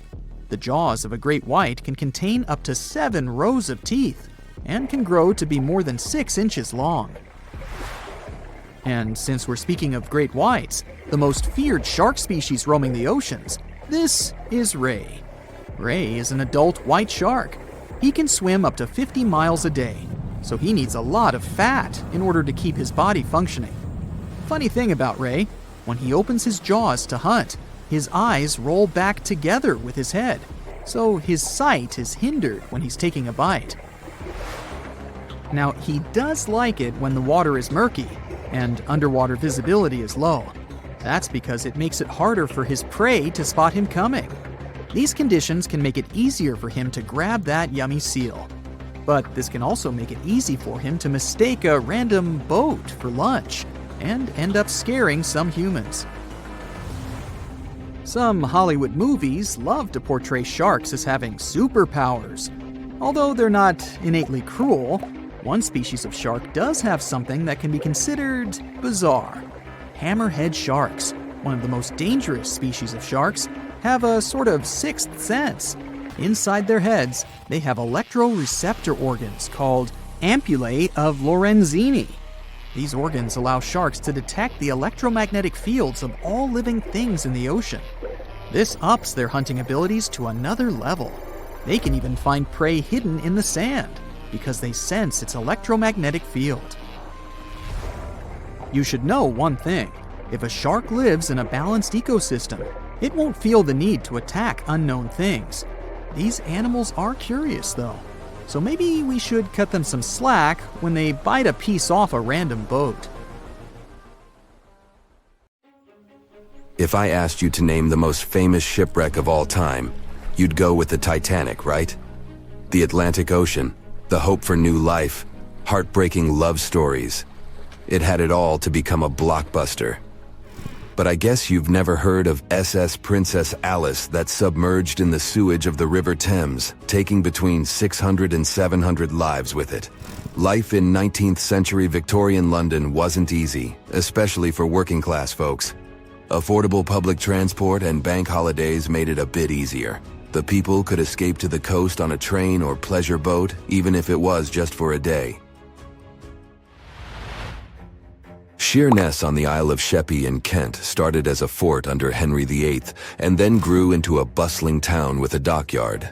When they added a railway station in 1863, it became a prime destination for day trippers and holiday makers. Seaside promenades, charming piers, and a whole bunch of fun stuff to do by the sea. It had it all. A bit inland along the River Thames, you had the Rocherville Gardens. These gardens had archery lawns, bowls, mazes, lakes, cliff walks, and even a floral bazaar. Plus, there was an aviary, a bear pit, and a skeleton of a lost whale that had taken a wrong turn in the Thames. Londoners of the late 19th century could hop on a train or cruise along the Thames by boat, and both options were pretty popular. But on the 3rd of September, 1878, way more people than usual opted for the boat. They chose it over the railroad after a passenger train had collided with goods wagons in Kent, taking the lives of 5 people. The river felt like a safer way to go. One of the ships available for the trip was the SS Princess Alice. The paddle steamer was first launched in 1865 on the west coast of Scotland. Its original name was the Bute, and it was used as a ferry for the passengers of the Wemyss Bay Railway Company. A couple of years later, it was sold and renamed after Queen Victoria's 3rd child. Then, it was sold again and got the nickname the Shah's Boat, as it transported the Shah of Persia up the Thames to Greenwich in 1873. The ship had gone through several alterations in its lifetime. It got new boilers and watertight bulkheads. The Board of Trade had inspected it and marked it safe. In the year of its final voyage, it was officially allowed to carry up to 936 passengers between London and Gravesend in calm water. On the day of the tragedy, Princess Alice was on what was called a moonlight trip downstream from Swan Pier near London Bridge to Sheerness, Kent and back. The trip wasn't expensive, so most of the passengers were from the working class. There was also a musical band aboard to keep the spirits up. The 3rd of September was a bright day, and many families were happy they could catch some final summer sun rays and enjoy fresh sea air. The then owner of the ship, the London Steamboat Company, had several vessels working on the route. The passengers were free to hop on and off different ships. At around 6:30 p.m., after a beautiful day in the open, the SS Princess Alice headed back to Swan Pier. No one kept official lists of passengers, so we'll never know exactly how many people were on board that evening. But they say the steamer was close to its full capacity. As it got darker and cooler, many families decided to stay inside the saloon or in their cabins below. Some stories from the steamer sound like fate. The captain of Princess Alice let his steerer stay at Gravesend and replaced him with one of the passengers. John Ayres was a sailor but had little experience at the Thames or with a vessel like Princess Alice. Alfred Thomas Merriman, a chef from East London, had been offered to work on the steamer at the last moment. He was 30 years old and a father of 4, so he couldn't say no to extra money. At around 7:40 p.m., he was standing on the deck by the saloon door. By that time, Princess Alice had passed Tripcock Point and entered Galleon's Reach. The passengers could see the North Woolwich Pier in the distance. Many of them planned to disembark at that stop. And that's when Merriman noticed a huge ship carrying coal. It was Bywell Castle. This vessel normally carried coal to Africa, but it had just been repainted at a dry dock. Bywell Castle was going to Newcastle to pick up some coal and transport it to Alexandria, Egypt. The ship's captain, Harrison, wasn't too familiar with these waters, so he called in Christopher Dix, a seasoned Thames River pilot, to lend a hand, even though he didn't have to. The ship had a fancy raised forward part below the deck, and Dix couldn't quite see what was in front of him. So, they had a sailor on lookout duty. As they set sail from Millwall at the speed of 5 knots, 5.7 miles per hour, they tried to stick to the middle of the river, but other boats had other plans. When they were approaching Galleon's Reach, Dix spotted Princess Alice's red port light, headed their way, but planning to pass on the right side. At the same time, Grinstead, the captain of Princess Alice, was going against the river's flow, trying to find the smooth waters on the south side. He adjusted his course, steering into Bywell Castle's path. Both crews realized they were headed for a collision. Dix tried to steer clear and even ordered reverse full speed on the engines, but it was too late. The Bywell Castle collided head-on with the Princess Alice, which was much smaller, weighing less than a third of the 890-ton coal-carrying collier. It sliced the passenger steamer in two. As Merriman remembered later, laughter on board immediately changed into screaming and panic. Some people rushed to the bridge for safety. Merriman hurried to the captain, asking what to do next. The captain's response was grim. "We are sinking fast. Do your best." The ends of the steamer went high into the air, and the middle just sank, taking passengers with it. Those unfortunate ones who were below deck were tragically trapped. The impact caused tons of untreated sewage to gush from outlets near the collision site. The water became a frothy mess of unprocessed waste with a horrible odor. It was potent enough to make even the most resilient sailors retch. Amid the chaos, passengers struggled for life in the contaminated water. They inhaled lungfuls of hazardous waste without knowing. The crew aboard the Bywell Castle sprang into action. They dropped ropes from their deck, urging Princess Alice's passengers to climb aboard. Anything that could float, from planks to barrels, was tossed into the water to serve as flotation devices for those in need. Other members of their team launched a lifeboat, saving 14 people. Nearby boats, moored along the riverbanks, joined the mission, plucking survivors from the water. Many of Princess Alice's passengers didn't know how to swim, and it was even trickier for ladies wearing long, heavy dresses. Merriman was among the lucky ones who could swim. He first held on to a piece of wreckage, and then, when others got to it, swam away and caught onto a rope hanging over the side of the Bywell Castle. They managed to save around 130 people this way. Another survivor was Robert Haynes, who played in the Princess Alice band. He was fond of ships and had noticed the Bywell Castle a couple of minutes before the collision. He chose not to follow the rest of the band, who went downstairs for a break, and that saved his life. Princess Alice's sister ship, Duke of Teck, arrived 10 minutes too late to assist with the rescue efforts. Only 2 people who had been below deck or in the saloon managed to survive the collision. We still don't know the total count of lives taken on that day, but it's somewhere between 650 and 700. And what makes this story even more tragic is that it has been mostly forgotten.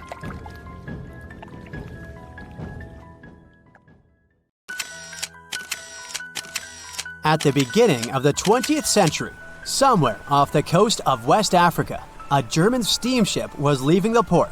Suddenly, the weather got worse, and the vessel entered a thick fog. The sailors ran aground on a sandbank close to the shore.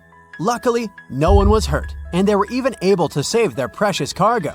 But the ship was stuck in the sand for good. And it was not alone there. Nearly the entire length of the western coast of Namibia is called Skeleton Coast. If the name sounds scary, that's because it is. This 976-mile-long beach line is among the most dangerous places on Earth. The local Bushman tribes believe that their supreme deity made this land when it was angry. The Portuguese were the first Europeans to set foot in Namibia in the 15th century. And yep, they didn't like Skeleton Coast either. Portuguese explorers thought this land presented the gates to the underworld. This is the place where the Namib Desert meets the Atlantic Ocean. It might be dangerous, but it's actually beautiful. Plus, it's a UNESCO World Heritage Site. If Skeleton Coast had a PR manager, they would quit on the first day on the job. The area is not exactly tourist-friendly because of its geography and history. Beneath the sand and the waves, there is a secret ocean currently lurking for unsuspecting sailors. It's called Benguela Current. It flows towards the north along the coast of southern Africa. This part of the Atlantic is rich in marine life, but the current's land neighbor isn't that happy with the deal. This arid climate created the Namib Desert, one of the driest regions on Earth. And that marine life I just mentioned? It's sharks. 11 species of them to be exact. And yes, the great white decides to pop by once in a while. So far, we've got a desert landscape, strong currents, and sharks. Not a place for a beachside resort, definitely. But if someone ends up on Skeleton Coast, will they know they're in danger? Don't worry, they will. The beach is littered with wrecks of all sizes and shapes. If you remember that German ship I mentioned in the very beginning, its massive and rusted stern is now sticking out from the desert sand. There are some 500 wrecks in total scattered along the coast, and it's a mixed crowd, from Portuguese galleons centuries old to ships that ran ashore here in the 21st century. A modern fishing ship called Zela India managed to slip from its tow rope in 2008 and ended up on Skeleton Coast. Okay, it didn't escape on its own. It had some help from the elements. But it's better to be a tourist attraction on a beach than to be broken up for scrap. That's where the trawler was originally going, poor thing. Skeleton Coast's most famous inhabitant, to call it such a place, is the wreck of the Dunedin Star. The British cargo liner ran aground here in 1942. The massive rescue operation that followed reveals why it's so dangerous for sailors to end up here. The rescuers managed to save all of the crew and passengers, but at a heavy price. An aircraft and a tugboat were lost in the process. It took the last of the rescuers a full 2 months to return home to Cape Town. Why, you might wonder? One look at the map of the region reveals the reason. It's an endless sea of yellow, which is the sand. There are so few roads here, so Skeleton Coast is hard to reach by land. There are also legal obstacles. You need a special permit to drive into the area. But the skeletons in the name of the area don't only refer to ships, they also stand for animal bones. Most of these belong to whales and seals. Many animals have adapted to the area, so lions and hyenas roam the coastline in search of a meal. Yeah, now there are hungry lions as well, as if those sharks weren't enough. Other animals with a temporary residence on Skeleton Coast include elephants, cheetahs, leopards, and giraffes. In 1971, the Namibian authorities established a national park here, but except for surfers, after an adrenaline rush, they don't get many visitors. You can understand why. The Namib Desert is the oldest desert in the world, and it's not very tourist-friendly either. Those who travel to the region should pack sunscreen and a warm winter jacket. A weird combo, right? Well, not so much when you think that during the day, temperatures soar over 110 degrees Fahrenheit. At night, the air temperature drops below freezing. What a climate roller coaster! And that's not the final danger. Yep, there's more. Remember how that German ship got lost in thick fog? Yeah, it wasn't a one-off event. Because of the region's climate, fog shows up frequently. Sailors should cover their ears now, but this fog is actually good for wildlife. This is their only source of water in the Namib Desert. Reptiles and mammals have adapted to the harsh climate. They use as little water as possible. Shifting sands, thick fog, strong currents, lions, and sharks. Not the stuff you would put in a tourist booklet, but Skeleton Coast isn't the only beach on Earth you wouldn't want to spend your vacation on. I will take you to Cape Tribulation in Australia. The area covers some 48 square miles in the northwestern part of the continent. And no, the area is not as dry as Skeleton Coast. It's part of the Daintree rainforest. You could say that here, it is the rainforest, not the desert that meets the ocean. The beach at Cape Tribulation is straight from a postcard. But looks can be deceiving. Australia? Probably sharks. No, crocodiles are out here to get you if you decide to go for a dip in the sea. There are saltwater crocodiles that the locals call salties. Well, that's a cute nickname for such a dangerous reptile. And it's not just them. The wildlife seems to have a beef with visitors. From October to June, the waters around Cape Tribulation are full of box jellyfish. Their venom affects the human cardiovascular system. When touched by a jellyfish out at sea, swimmers won't have enough time to reach land for help. Vinegar helps neutralize the sting, so you might want to keep a spare bottle in your luggage. Crocodiles and jellyfish sound dangerous, but there's one more animal you should look after. It's the wild boar. It might sound funny, but you won't laugh when you're being chased by one of these across the beach. 21 million wild boars live in Australia. They're mostly active at night, making it even more dangerous if they charge at you. The best defense is running in circles. Wild boars can't cut corners well. That's probably why we don't see many of them taking up careers as race drivers. Cape Tribulation has one last danger installed for you, and it's not an animal. Out here, even the trees are plotting against visitors. The stinging tree got its name for a reason. If you try to pick one of its beautiful red berries, it'll fight back. Its prickles are like tiny glass shards. The less than pleasant effect on your skin will last for a month. Then there is this wait-a-while bush. Who keeps naming them like this? This long vine has spikes that grab hold and just don't let go. They are so strong, they can pull a human off a horse. You'll have to wait for someone to come by and save you from this thorny grabber. If you are about to cross this Australian beach from the vacation list, hold on for a second. Tourism is booming here. The local authorities have restricted access to all of the danger zones. Visitors go swimming in dreamy water holes that are surrounded by lush vegetation. There are even ropes to swing from. Now, that's a beach you can finally relax on. We know Titanic from so many stories, even a movie, but now we have its first full-sized digital scan. And nope, it's not like those models from before, where we mostly imagined what the ship was supposed to be like. This time we got a real digital scan. A team of experts really mapped the deep sea floor around the Titanic together with the ship itself. We basically got a 3D view of the entire wreck, which is like going deep down beneath the ocean's surface and seeing Titanic as if all the water has been drained away. So, the story of the wreck started in 1985, 73 years after the Titanic went down. The explorer named Robert Ballard stumbled upon it somewhere between two submarines that also went down in that area. He was actually on a different task back then, so he didn't even have time to explore the ship properly. But as he was searching for the submarines, he realized how ocean currents affect sinking debris. He noticed the heaviest object sank quickly and left a trail of debris behind, the trail that followed the currents. Using this knowledge, Ballard made a hypothesis the Titanic had broken in two and left a debris trail as it sank. Before he found the wreck, everyone thought the ship just went down in one piece after hitting an iceberg. So everyone knew where the ship was so the adventure could start, or not. It was hard to explore it. The ship is enormous, and the dark depths of the ocean make it really difficult to capture its whole body in one go. So we mostly relied on glimpses of the decaying ship, and had to settle with teasing scattered parts of the whole picture and filling it up with speculations and stories. But in the summer of 2022, we finally got something different.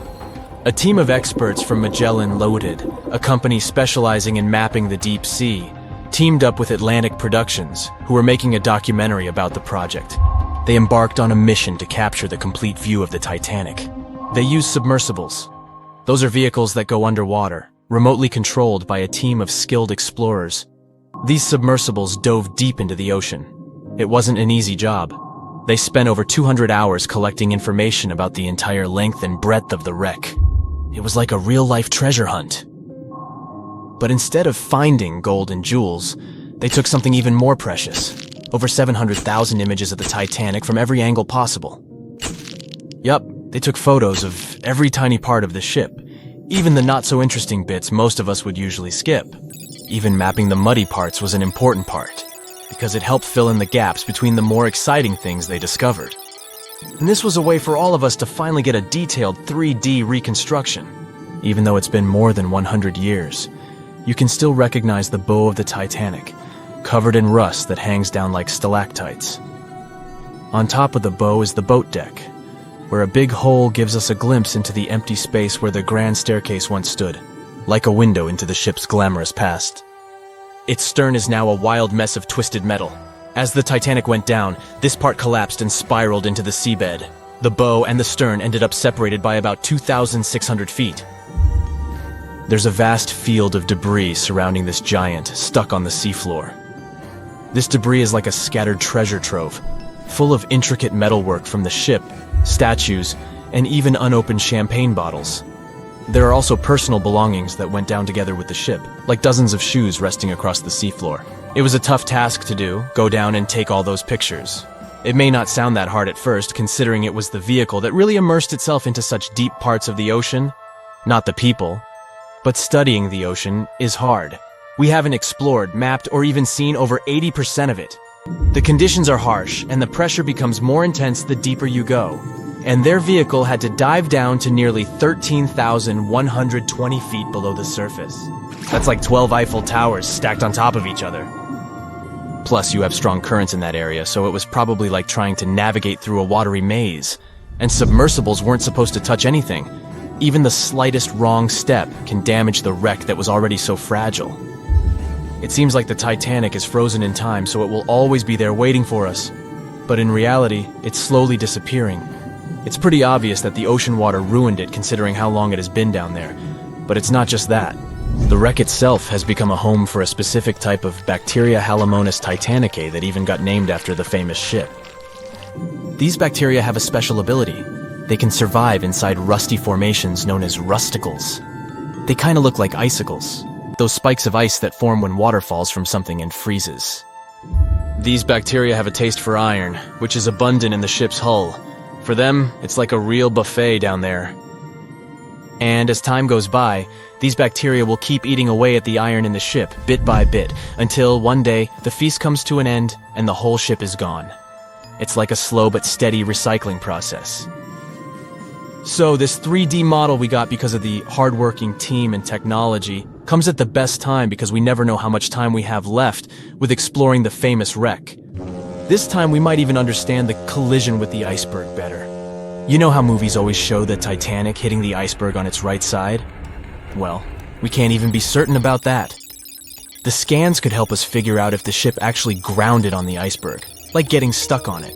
We can study the stern and analyze how the Titanic struck the seafloor. That will also help us understand what really happened during the sinking. Maybe we'll get a chance to discover if there was really a strong fire that sealed the fate of the Titanic.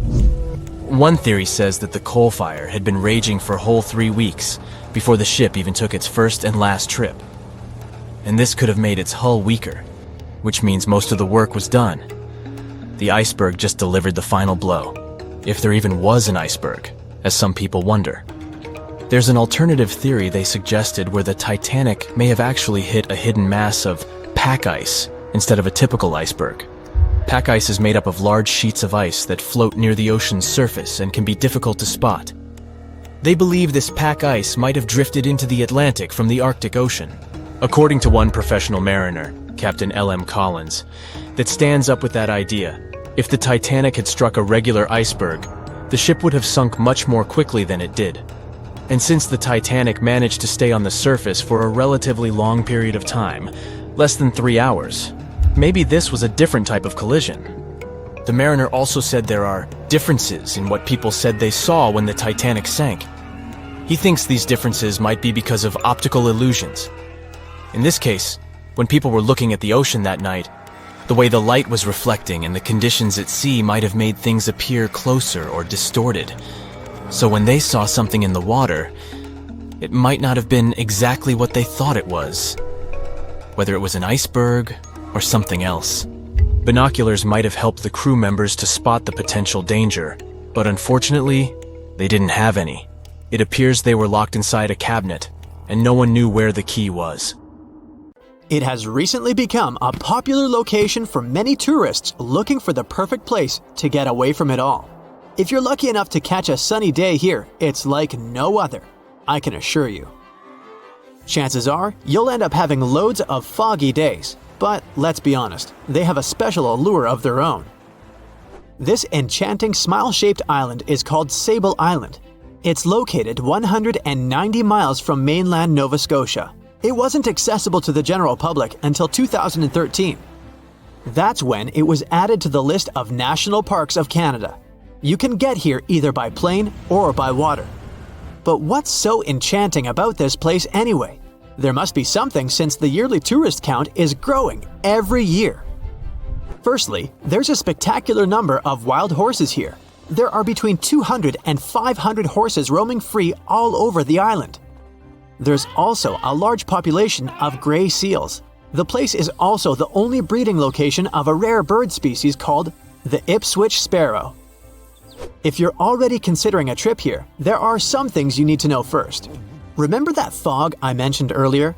Well, it turns out that Sable Island is the foggiest place in the Canadian Maritimes. I'm talking about approximately 127 foggy days each year. During such days, Sable Island literally disappears underneath a thick layer of fog. You won't be able to explore the place on your own either. The local regulations state that visitors need to travel within a group, and they also need to keep a 197-foot distance from the wildlife they can encounter here. As charming as this place may be, it holds a dark secret hidden beneath the sandy dunes, and it has nothing to do with beautiful creatures living here or the island's unique vegetation. apart from being known from its horses and seals, Sable Island is infamous for an overwhelming number of shipwrecks. Over the years, about 350 ships have ended their lives here, on these sandbars. When survivors described their experiences, they usually mentioned harsh weather conditions near this mysterious island. The island also made its way into literature when it was described in a book called The Perfect Storm, which was written by Sebastian Junger and published in 1997. The book was so successful that it was later adapted for the big screen in 2000, with George Clooney playing the leading role. The first recorded shipwreck near Sable Island dates back to 1583. The boat was named the HMS Delight and was under the command of British adventurer and explorer Sir Humphrey Gilbert. Only 17 people managed to survive the catastrophe by escaping in a small boat. Records mention that they spent 7 days at sea before reaching the shores of Newfoundland. In 1884, another vessel named the Nicosia struggled in the thick fog as well. The ship was completely destroyed, but fortunately, all 18 crew members managed to survive. The captain's son was almost lost at sea when a lifeboat capsized when he was climbing into it. He somehow managed to stay underneath the lifeboat, which was completely submerged. When this lifeboat righted, he eventually emerged from the water and was rescued for the second time. The years between 1947 and 1999 were relatively quiet on the island. In 1999, though, a yacht called the Merrimack ran aground near the shore of the island at about 2 a.m. on July 27th. The 40-foot fiberglass boat had a crew of only 3 people. Natural gas exploration workers, who were luckily not far away, rescued them. The crew managed to fly safely to Halifax the next day. The owner of the Merrimack tried to recover his boat by hiring local fishermen. Unfortunately, this operation was unsuccessful, since only the fittings of the yacht were eventually saved. It took no more than 6 weeks for the sand and waves to crush and completely break up the hull of the Merrimack. So what is it about this place that's so dangerous for boats? Does it have anything to do with the weather? Or maybe there's other forces at play? The explanation turns out to be a bit more complex, and it wasn't easy to figure out, at least not way back in the 1500s. First of all, the island is located close to one of the world's richest fishing grounds. Since it's also near one of the major shipping routes between Europe and North America, hundreds of vessels sail past it each year. The likelihood of shipwreck increases when there are so many boats roaming around the area. Sable Island is also in the way of most of the storms that move up the Atlantic coast of North America. It's no surprise that boats often get hurtled straight onto the shores of this island. The weather has a lot to do with it too. During the summer season, the warm air from the Gulf Stream creates a dense fog as it merges with the cool air by the Labrador Current that passes by the island. Other currents don't help the matter.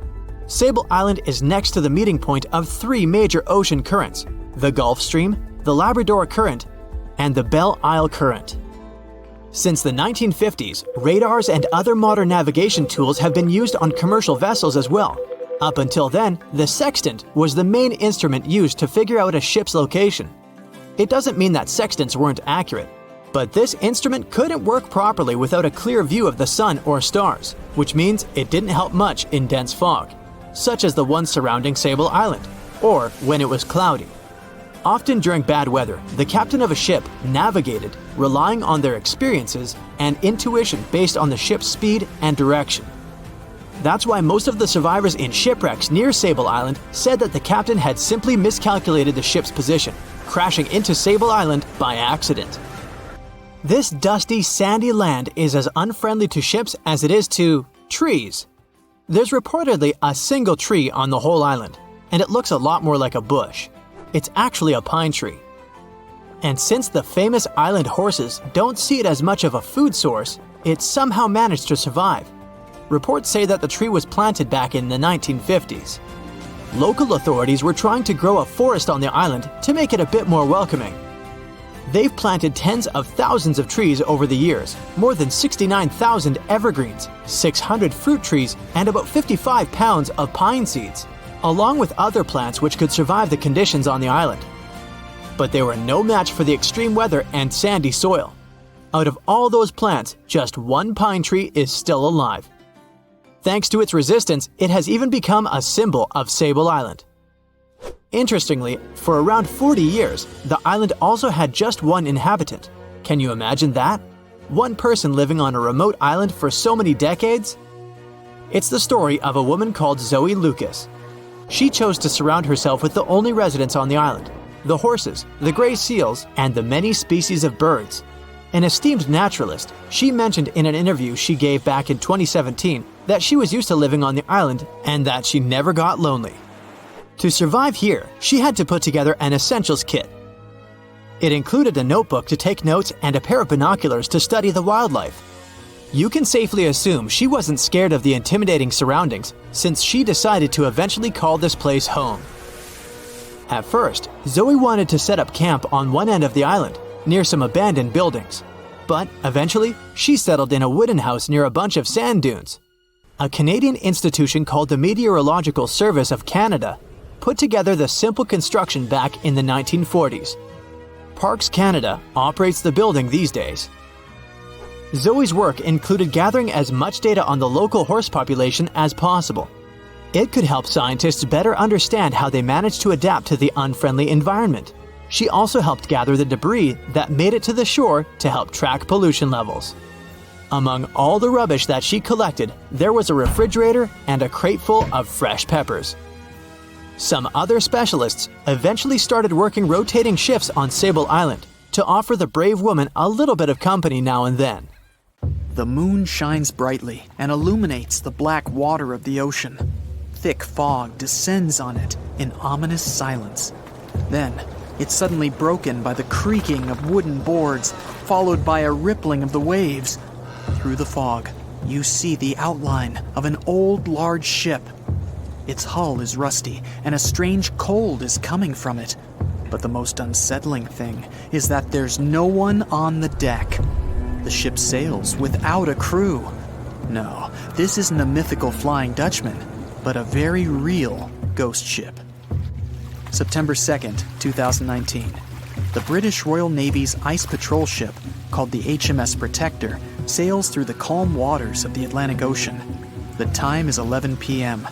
Some of the ship's crew are on deck, while others are sleeping in their cabins. The captain steers the ship and looks straight at the horizon. The sky is lit up by an orange twilight, and clouds float in the distance. Suddenly, against this beautiful landscape, one of the sailors notices the black silhouette of an unknown ship. The captain slows down and steers the ship a little closer to the mysterious vessel. This is an old cargo ship, 250 feet long. Attempts to contact the crew members lead to nothing. It seems the unknown boat is floating in the ocean by itself. There's no one on board, at least, no one alive. The deck of the ship creaks from rocking on the waves. The sun sinks below the horizon, and it gets dark. The ship looks terrifying. British sailors don't dare to climb on that strange deck. They take a photo, post it on the internet, and sail away. Many people on the internet will assume the sailors met a real ghost ship. 5 months later, we're in the village of Ballycotton in County Cork, Ireland. A local leaves the house early in the morning to go for a daily run. Music in his headphones, fresh cool air, and a scenic route are ideal conditions for a good workout. The jogger runs along the road on the coast of the Celtic Sea. There was a strong storm last night, and now the sea looks calm. The man runs along the top of a low cliff and notices a huge vessel. An old rusty cargo ship 250 feet long lies on the beach, right among the rocks. No people on board. It seems the ship has been here for ages, but the local is sure this vessel wasn't here yesterday. A little later, it turns out this is the same ship that the sailors from the HMS Protector saw 5 months ago, thousands of miles from this place. The cargo ship, called the Alta, was built in 1976. Nobody knows who used it all this time and for what purposes. It's only known that in 2017, the ship was purchased by a new owner and marked with the flag of Tanzania. It's important to say that almost all cargo ships are equipped with AIS, Automatic Identification System, which is needed to track ship movements in the ocean. Since 2015, something strange started happening with the Alta's AIS. The ship disappeared from the satellites, then reappeared again. Over the past few years, this ship had changed several names and flags. It's not surprising that its AIS shut off and turned on numerous times. It's said that some of those who disable AIS on their ships do so to hide outlaw activities. The ship's captain, whoever it was, clearly didn't want to show the Alta's movements. As AIS showed in 2017, the ship had sailed near Greek port cities. The Alta made 12 stops in 3 such cities in different parts of Greece. Then, the AIS signal disappeared, and 10 months later, the Alta reappeared near the northern coast of Africa, 1,200 miles from Greece. In September of 2018, the ship was sailing about 1,400 miles southeast of Bermuda, and at that time, the crew members started having problems. There were 10 people on board the Alta. On September 19th, the ship's engine failed right in the middle of the Atlantic Ocean.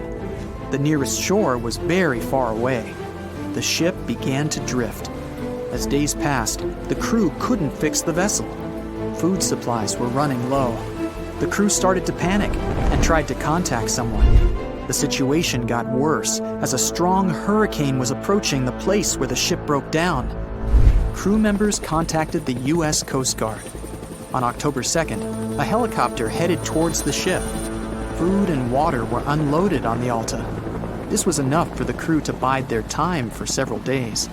About a week later, a rescue boat sailed about 1,500 miles to reach the Alta and help the stranded sailors.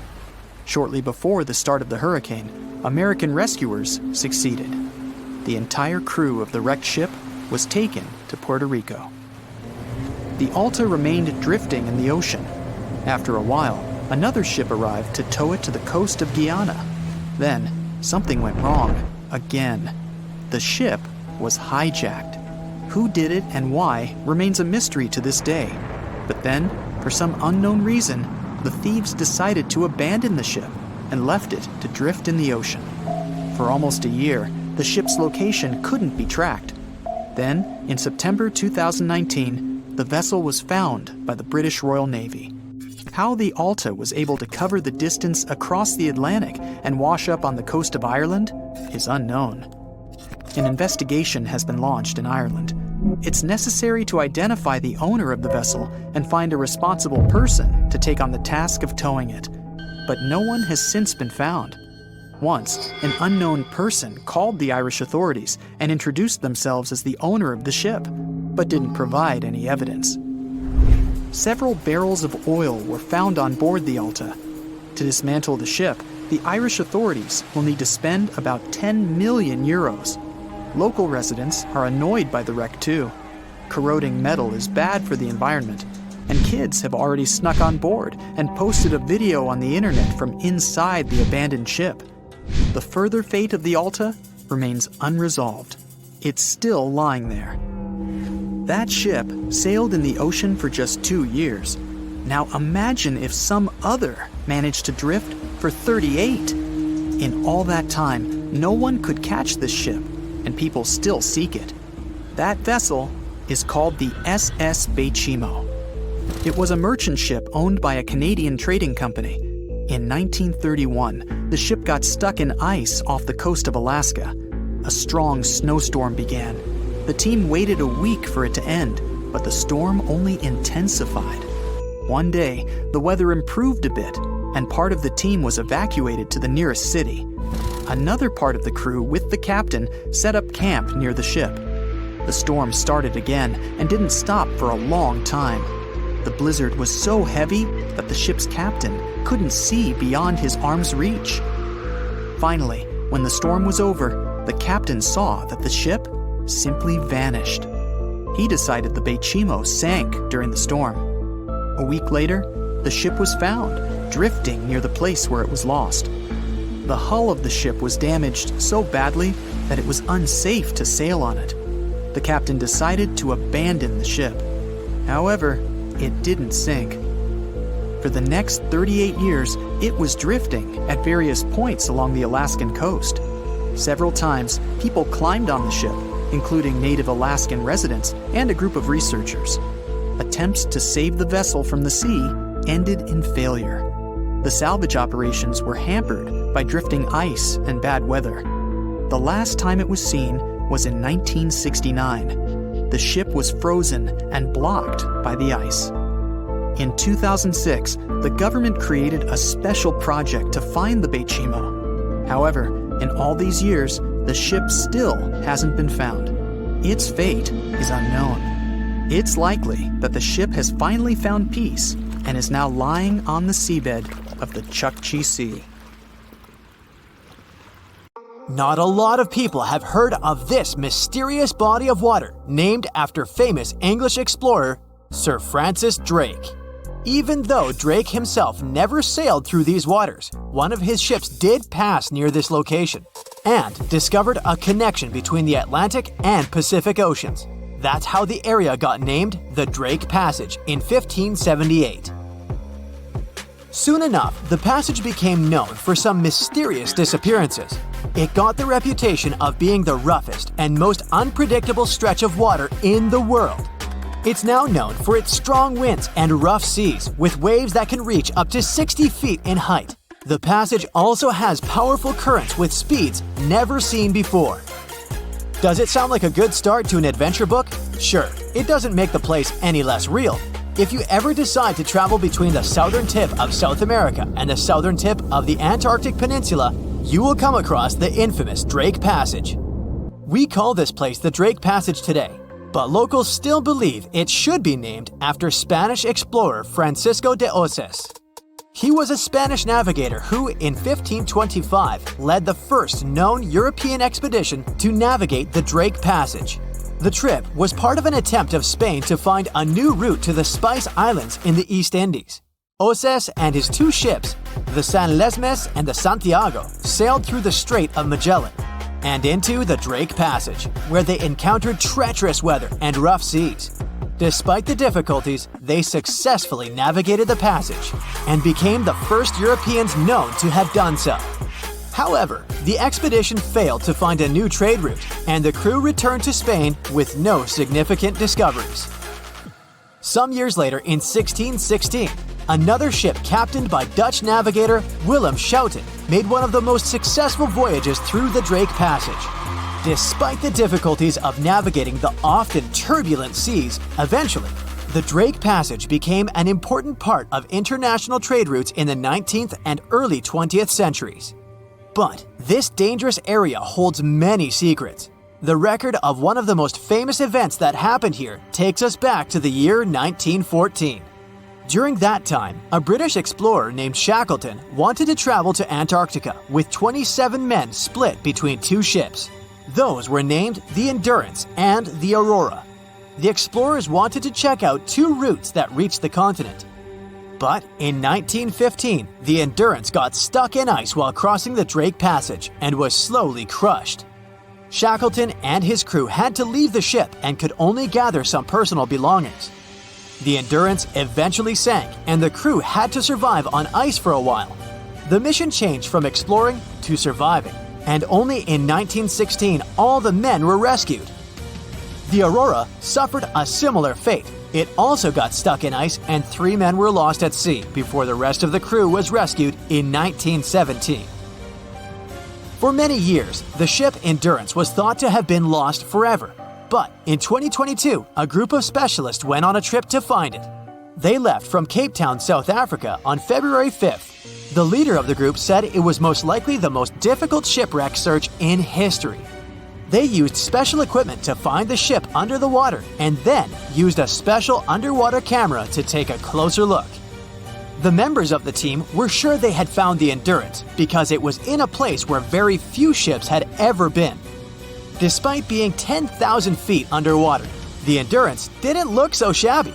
It was actually pretty well preserved for a ship that had been underwater for more than 100 years. The explorers were still even able to see the word Endurance written on it. But it's not just ships that have a hard time with the Drake Passage. A plane with 38 people on board seemed to have disappeared over the Drake Passage in 2019, according to the Chilean authorities. It's believed it hit the icy and rough waters of the passage. Rescuers used ships, planes, and satellites to search for the missing plane and its passengers in the area where it had last sent messages. But the harsh conditions of the Drake Passage made the search very difficult. The exact location where the accident had happened was eventually found, but there were no survivors. The Viking Polaris is another of those ships that got damaged in the passage, even though it was designed for tough conditions. It was faster than most ships and more stable because of special equipment that kept it balanced. One night, back in 2022, the waves were indeed big, but the ship seemed to be doing well in the rough weather. But then, on its way back to port in Ushuaia, Argentina, a rogue wave suddenly hit the ship without warning. People on board felt like they had been hit by an iceberg. Rogue waves are much taller than other waves around them, and they're very unpredictable. Scientists still don't know exactly why they occur. When this rogue wave hit the Viking Polaris ship, it immediately broke windows on the second deck. Some people on board were hurt, but thankfully, most of them had been properly trained before boarding the ship and knew what they had to do in case of an emergency. The crew was also very good at helping the passengers. Most of them even claimed later that they would board the ship for the second time, despite such an unexpected experience. The boat eventually made it to the port without suffering further damage. What makes this region so hard to cross, though? For starters, the Drake Passage is a wide and deep area of water. It's about 500 miles wide and has a depth of 15,000 feet. Even the most experienced sailors who cross the passage every year say it can be dangerous, unpredictable, and even scary at times. And that's even considering the modern technologies we have today. The area is a mix of warm and cold temperatures, which can result in ravishing storms. Strong winds from the west push the water from the Pacific Ocean into the passage, creating waves and swells that can reach up to 30 feet or more. If accidents happen here, things can get ugly faster than anywhere else. The Drake Passage is a part of the ocean where the water is very cold and has strong currents. The bottom of the ocean there is also not stable, making it harder to find things like a plane or a ship. These days, we have modern technology that helps us feel safe, even when we're passing through rough seas. However, if you are planning to travel by boat to Antarctica, make sure you're ready for the rough sea in the Drake Passage, and for feeling a little uneasy. This can happen even to the most experienced of people when the waters are rough, but it's especially tough if it's your first time. Some people bring remedies to avoid feeling sick, like ginger gum or scented wristbands. Others find it helpful to look at the horizon. Test things out to see what works for you. Once you arrive at the Drake Passage, you'll be surprised to see that lots of different animals live there. You can see many types of dolphins, birds, whales, and penguins. The water in the Drake Passage is also good for small animals like plankton, krill, which bigger animals such as whales, penguins, and seals generally have on their daily menus. As you get closer to Antarctica, watch out for the South Shetland Islands. These might be the first pieces of land you'll see. They're also located in the Antarctic Peninsula and were first discovered in 1819 by British explorer William Smith. The South Shetland Islands are home to severe active volcanoes, including Deception Island and Mount Fenton. The islands are also where you can find a number of endemic species, including the South Shetland Islands Gentoo penguin, which is only found on this piece of land. It seems like we all cried watching the heartbreaking goodbye of Jack and Rose from the Titanic. Oops, spoiler, sorry. But the real-life stories from the sinking of the famous ship were no less touching. Joseph LaRoche was born in 1886 in Haiti to a wealthy family. He was growing up without a dad, but his mother was a self-made woman and a respected merchant. His uncle was the head of his country. Joseph was fluent in French, Creole, and English. At the age of 15, Joseph realized he wanted to become an engineer. There were no engineering schools in Haiti, so he moved to France to get his education. The journey took him a whopping 83 days. Still, in his student years, Joseph met Juliet in a suburb of Paris through a mentor. They soon became friends, and then it grew into something bigger. The couple decided to get married. There was only one problem.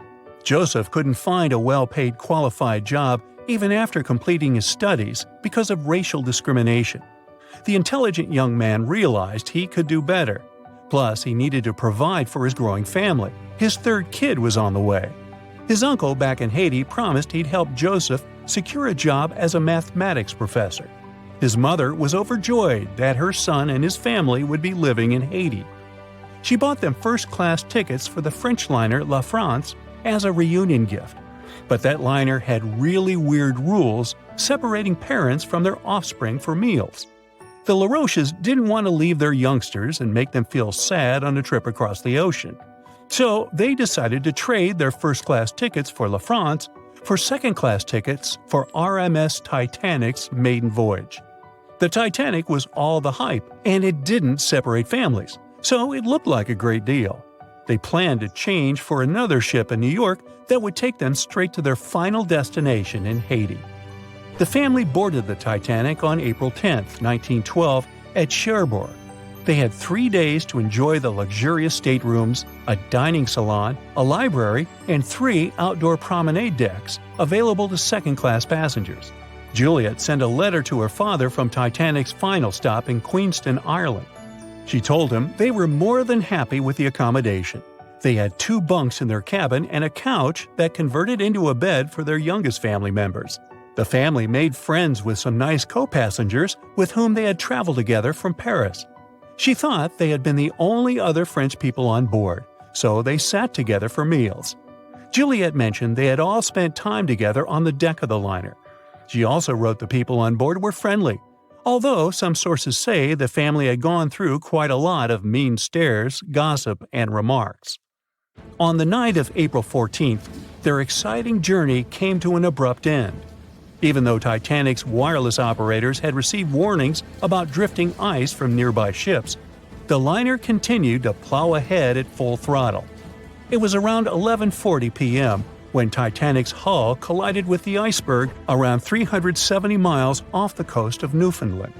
The practically unsinkable ship was severely under-equipped with lifeboats, enough for only about half of its 2,200 passengers. The nearest rescue ship, the Carpathia, was too far away to help.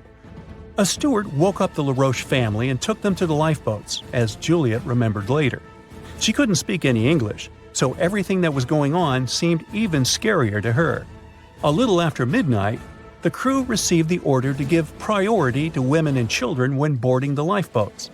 Juliet later remembered a terrible panic had begun, as people had been pushing each other to get to the desired seat. At some point, she felt they had pulled away her older daughter and thrown her into the abyss. A moment later, she had joined her Simone in the same emptiness. So, pregnant Juliet and her 2 daughters got spots in Lifeboat 14. But they had to say goodbye to Joseph as the boat was being lowered into the sea. He wrapped his coat around Juliet, saying she'd need it, and promised to get in another lifeboat and see her and the little ones again in New York. The 25-year-old Joseph LaRoche didn't manage to stay true to his word. In a couple of hours, Titanic sank underwater, taking the lives of almost 1,500 people. Joseph was one of them.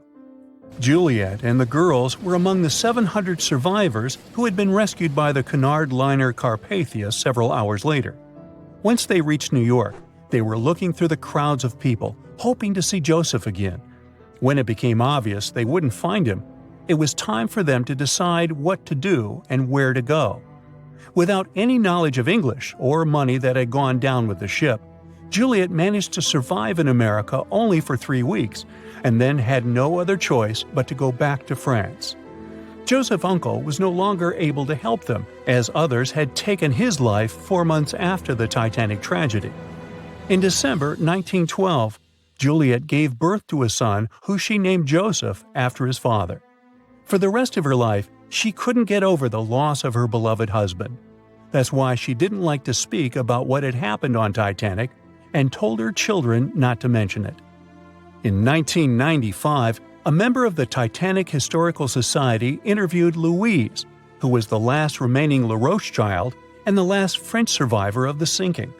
and that's when the world first heard about this heartbreaking story. It inspired some plays and articles, but it never got the same attention as the story of other passengers. You probably remember the elderly couple going down together in their bed on the Titanic. It was inspired by Isidor and Ida Strauss. They were both born in Germany and emigrated to the United States as kids. They met in New York and got married 5 years later. Isidor started a china and porcelain business with his brother that grew into the glassware department at Macy's and turned them into multimillionaires. Isidor and Ida were well known in New York, not only for their wealth and charity, but also for their love and devotion to each other. In 1912, the couple decided to run away from the New York winters and headed for Europe. By that time, they'd already been married for 40 years. In early April, it was time for them to sail back home to New York. They normally traveled on huge German liners, but at that time, they couldn't resist the hype of everyone talking about that new luxury liner, the RMS Titanic. That's how they ended up in one of the first-class private suites at the top of the ship. The Strauss couple spent their evenings dining in front of a live orchestra in a hall filled with fancy furniture and expensive wooden paneling. On the night of April 14th, they felt a slight tremor and then left their private suite and waited for instructions from the crew. They told the passengers not to lose their passes, as they'd need them when everyone got back on board. But the ship was going under. The Strauss couple were standing next to Lifeboat 8. Mr. Strauss, who was 67 at the time, was offered a seat with his wife because of his age. He refused it, saying he was not too old to sacrifice himself for a woman. He wanted to wait and make sure no women and kids were left behind. Ellen Bird, Ida's maid, hesitated before getting on the lifeboat, but Ida told her to go. She took the easy decision not to leave her husband on the sinking ship. Ida took off her beautiful mink coat and handed it to her shivering maid, saying she wouldn't be needing it anymore. Isidor didn't manage to convince her to save herself, so they stayed together till the end. Some of the surviving first-class passengers later remembered they had seen the couple standing peacefully on the deck, holding hands, just waiting. Thick fog is rising over the ocean as the sun is slowly sinking towards the horizon. It's hard to see further away than a few dozen feet, but that's enough to notice a hulking, skeletal shape in the distance. As your ship approaches the figure, your heart beats faster, and then you make out the details of another vessel, abandoned by the looks of it. Ghost ships do exist, and their mysteries aren't always solved. Take MV Hoita, for example. It was a wooden vessel built in 1931 as a luxury yacht. It had served well to various people over 20 years before it was bought by a Samoan sailor and became a merchant ship. In 1955, though, Hoita's service came to an abrupt and mysterious end. On October 3rd, it set sail for another trading voyage that should have taken no more than 48 hours. Delays happen in the sea, so when Hoita didn't arrive on October 5th as scheduled, there was little worry yet. But then it failed to come on the following day too. There was no distress signal or any other sign of Hoita's presence anywhere between its departure and arrival points. A search and rescue party was dispatched to find the ship, and for 6 days, they were scouting the area of nearly 100,000 square miles. On October 12th, the mission returned to the base empty-handed. Hoita vanished without a trace. It was only a month later that another merchant ship, Tuvalu, noticed the missing vessel far away from its route, drifting in the open sea and listing heavily. The sailors boarded the ship and found that all of its crew and passengers, 25 people total, were missing, along with all the cargo the vessel had been carrying. The radio was tuned to the International Distress Channel, meaning that the crew had been trying to ask for help, but they couldn't reach anyone because the radio cable had been damaged, limiting the range to 2 miles. The lifeboats were missing as well, indicating that people on board must have left the ship. Unfortunately, they seem to have taken the logbook with them, leaving the rescue team clueless as to what had happened. Even today, the mystery of MV Hoita hasn't been solved yet. No one knows where the crew and passengers had gone and what had caused them to leave. SV Carroll A. Deering wasn't a ghost ship in the usual sense of the word. There were no sightings of it in the open sea. Instead, it was found on the shore, but the circumstances of it running aground are a puzzle shrouded in mystery.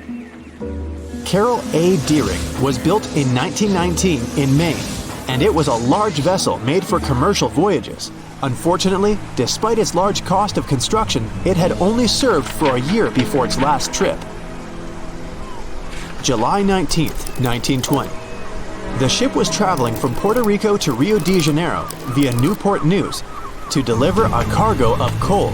It was almost halfway to the final destination when the captain fell seriously ill, and the crew turned back to drop him and his son off and replace the captain. The voyage went without incident, but when it came to Barbados in December to resupply, there were strange moods among the crew. The first mate didn't seem to be happy with the new captain. No one paid much attention to it back then, when they probably should have. The last sighting of Carroll A. Deering at sea was on January 28, 1921, when a lightship noticed it off the coast of North Carolina. There was some commotion on the quarterdeck of the ship, where the crew were normally not allowed. Then, another vessel sighted it, but there was already no one on the decks. On January 31st, the merchant ship was found hard aground in the Diamond Shoals, a site notorious for numerous shipwrecks that had been occupying there for centuries. When the search and rescue party boarded the ship, they found it abandoned, the log and personal belongings of the crew gone, along with the 2 lifeboats. There is still no answer to what happened on board of Carroll A. Deering that January, although the most popular version was mutiny. Maybe we'll never find out the truth though. SS Bechimo is perhaps one of the most notable ghost ships in history. This large cargo steamer was built in 1914 in Sweden and plodded its way dutifully over 16 years, trading provisions for pelts with native tribes of Alaska and Canada. But then, on October 1st, 1931, Bechimo got caught in pack ice. At first, it seemed the crew would be able to wait it out and continue on their route because the ship broke free in a couple of days. But in less than a week, it became caught again, this time for good. In another week, a rescue party was sent to fetch 22 of the Bechimo's crew, while another 15 remained behind to wait through the winter if necessary and get the ship back. But a month later, after a powerful blizzard struck their camp, the sailors went out of their shelters only to find the ship gone. Luckily, a few days later, a native hunter told them Bechimo hadn't been lost yet. He'd seen it about 45 miles from where they had been stationed. They managed to track it down, but decided the ship wouldn't survive the winter, so they took the most valuable cargo from its hold and abandoned it. They were wrong though. SS Bechimo did survive that winter, and many more that followed. When the ice broke, it sailed away on its own, drifting listlessly along the shores of Canada and Alaska. There were numerous sightings of the ghost ship, sometimes adrift in the open sea, and at other times stuck in the pack ice again. People attempted to board and salvage it, but weather conditions or lack of equipment always prevented them. SS Bechimo was last sighted by native Alaskans in 1969, 38 years after its abandonment. What became of it later remains unknown. The story of SS Orang Medan is one of the most puzzling and harrowing ghost ship stories of the 20th century. No one even knows for sure if the ship even existed in the first place. It wasn't recorded in Lloyd's Shipping, the International Register of Ships, which makes it either a tall tale or a vessel that avoided being officially recognized for some shady reasons. In any case, the accounts as to what happened to the Medan vary. According to most reports, it was carrying some unknown cargo in the Indonesian waters when a distress call was received by another ship in the vicinity. The officer on duty heard an SOS message, but its contents are different depending on the accounts. The message did not repeat, and the crew of Medan didn't answer to any attempts to contact it back. The ship that received the distress call hurried to the rescue, but they only reached the vessel the following day, when it was already drifting and slightly listing. When the rescuers boarded the ship, they found that none of the crew had survived. However, one lifeboat was missing, which implied that there was at least one crew member who managed to escape. what happened to the rest of the people on board remains a mystery to this day. Still, there are no hard facts about this story, so we might never find out whether SS Orang Medan was actually a ship and not a thing of fiction. SV Sabrina was a 3-mast sailing barge built in 1873 for river trade ships in South America. She served for well over 4 decades, proving to be a sturdy and reliable ship. It was later transferred to Europe, where it continued serving its purpose well. But then, in October 1917, Sabrina set sail on a regular voyage only to be found ashore several days later. Mysteriously, although the ship was perfectly intact, the entire crew of 5 and the captain were gone. There is no direct evidence or hard facts as to what really happened that day. The most convincing theory is that the crew were washed away from the deck because of an underwater explosion. And then the ship sailed ahead without them, but the truth, as always, remains unknown. That's it for today. So hey, if you pacified your curiosity, then give the video a like and share it with your friends. Or if you want more, just click on these videos and stay on the bright side.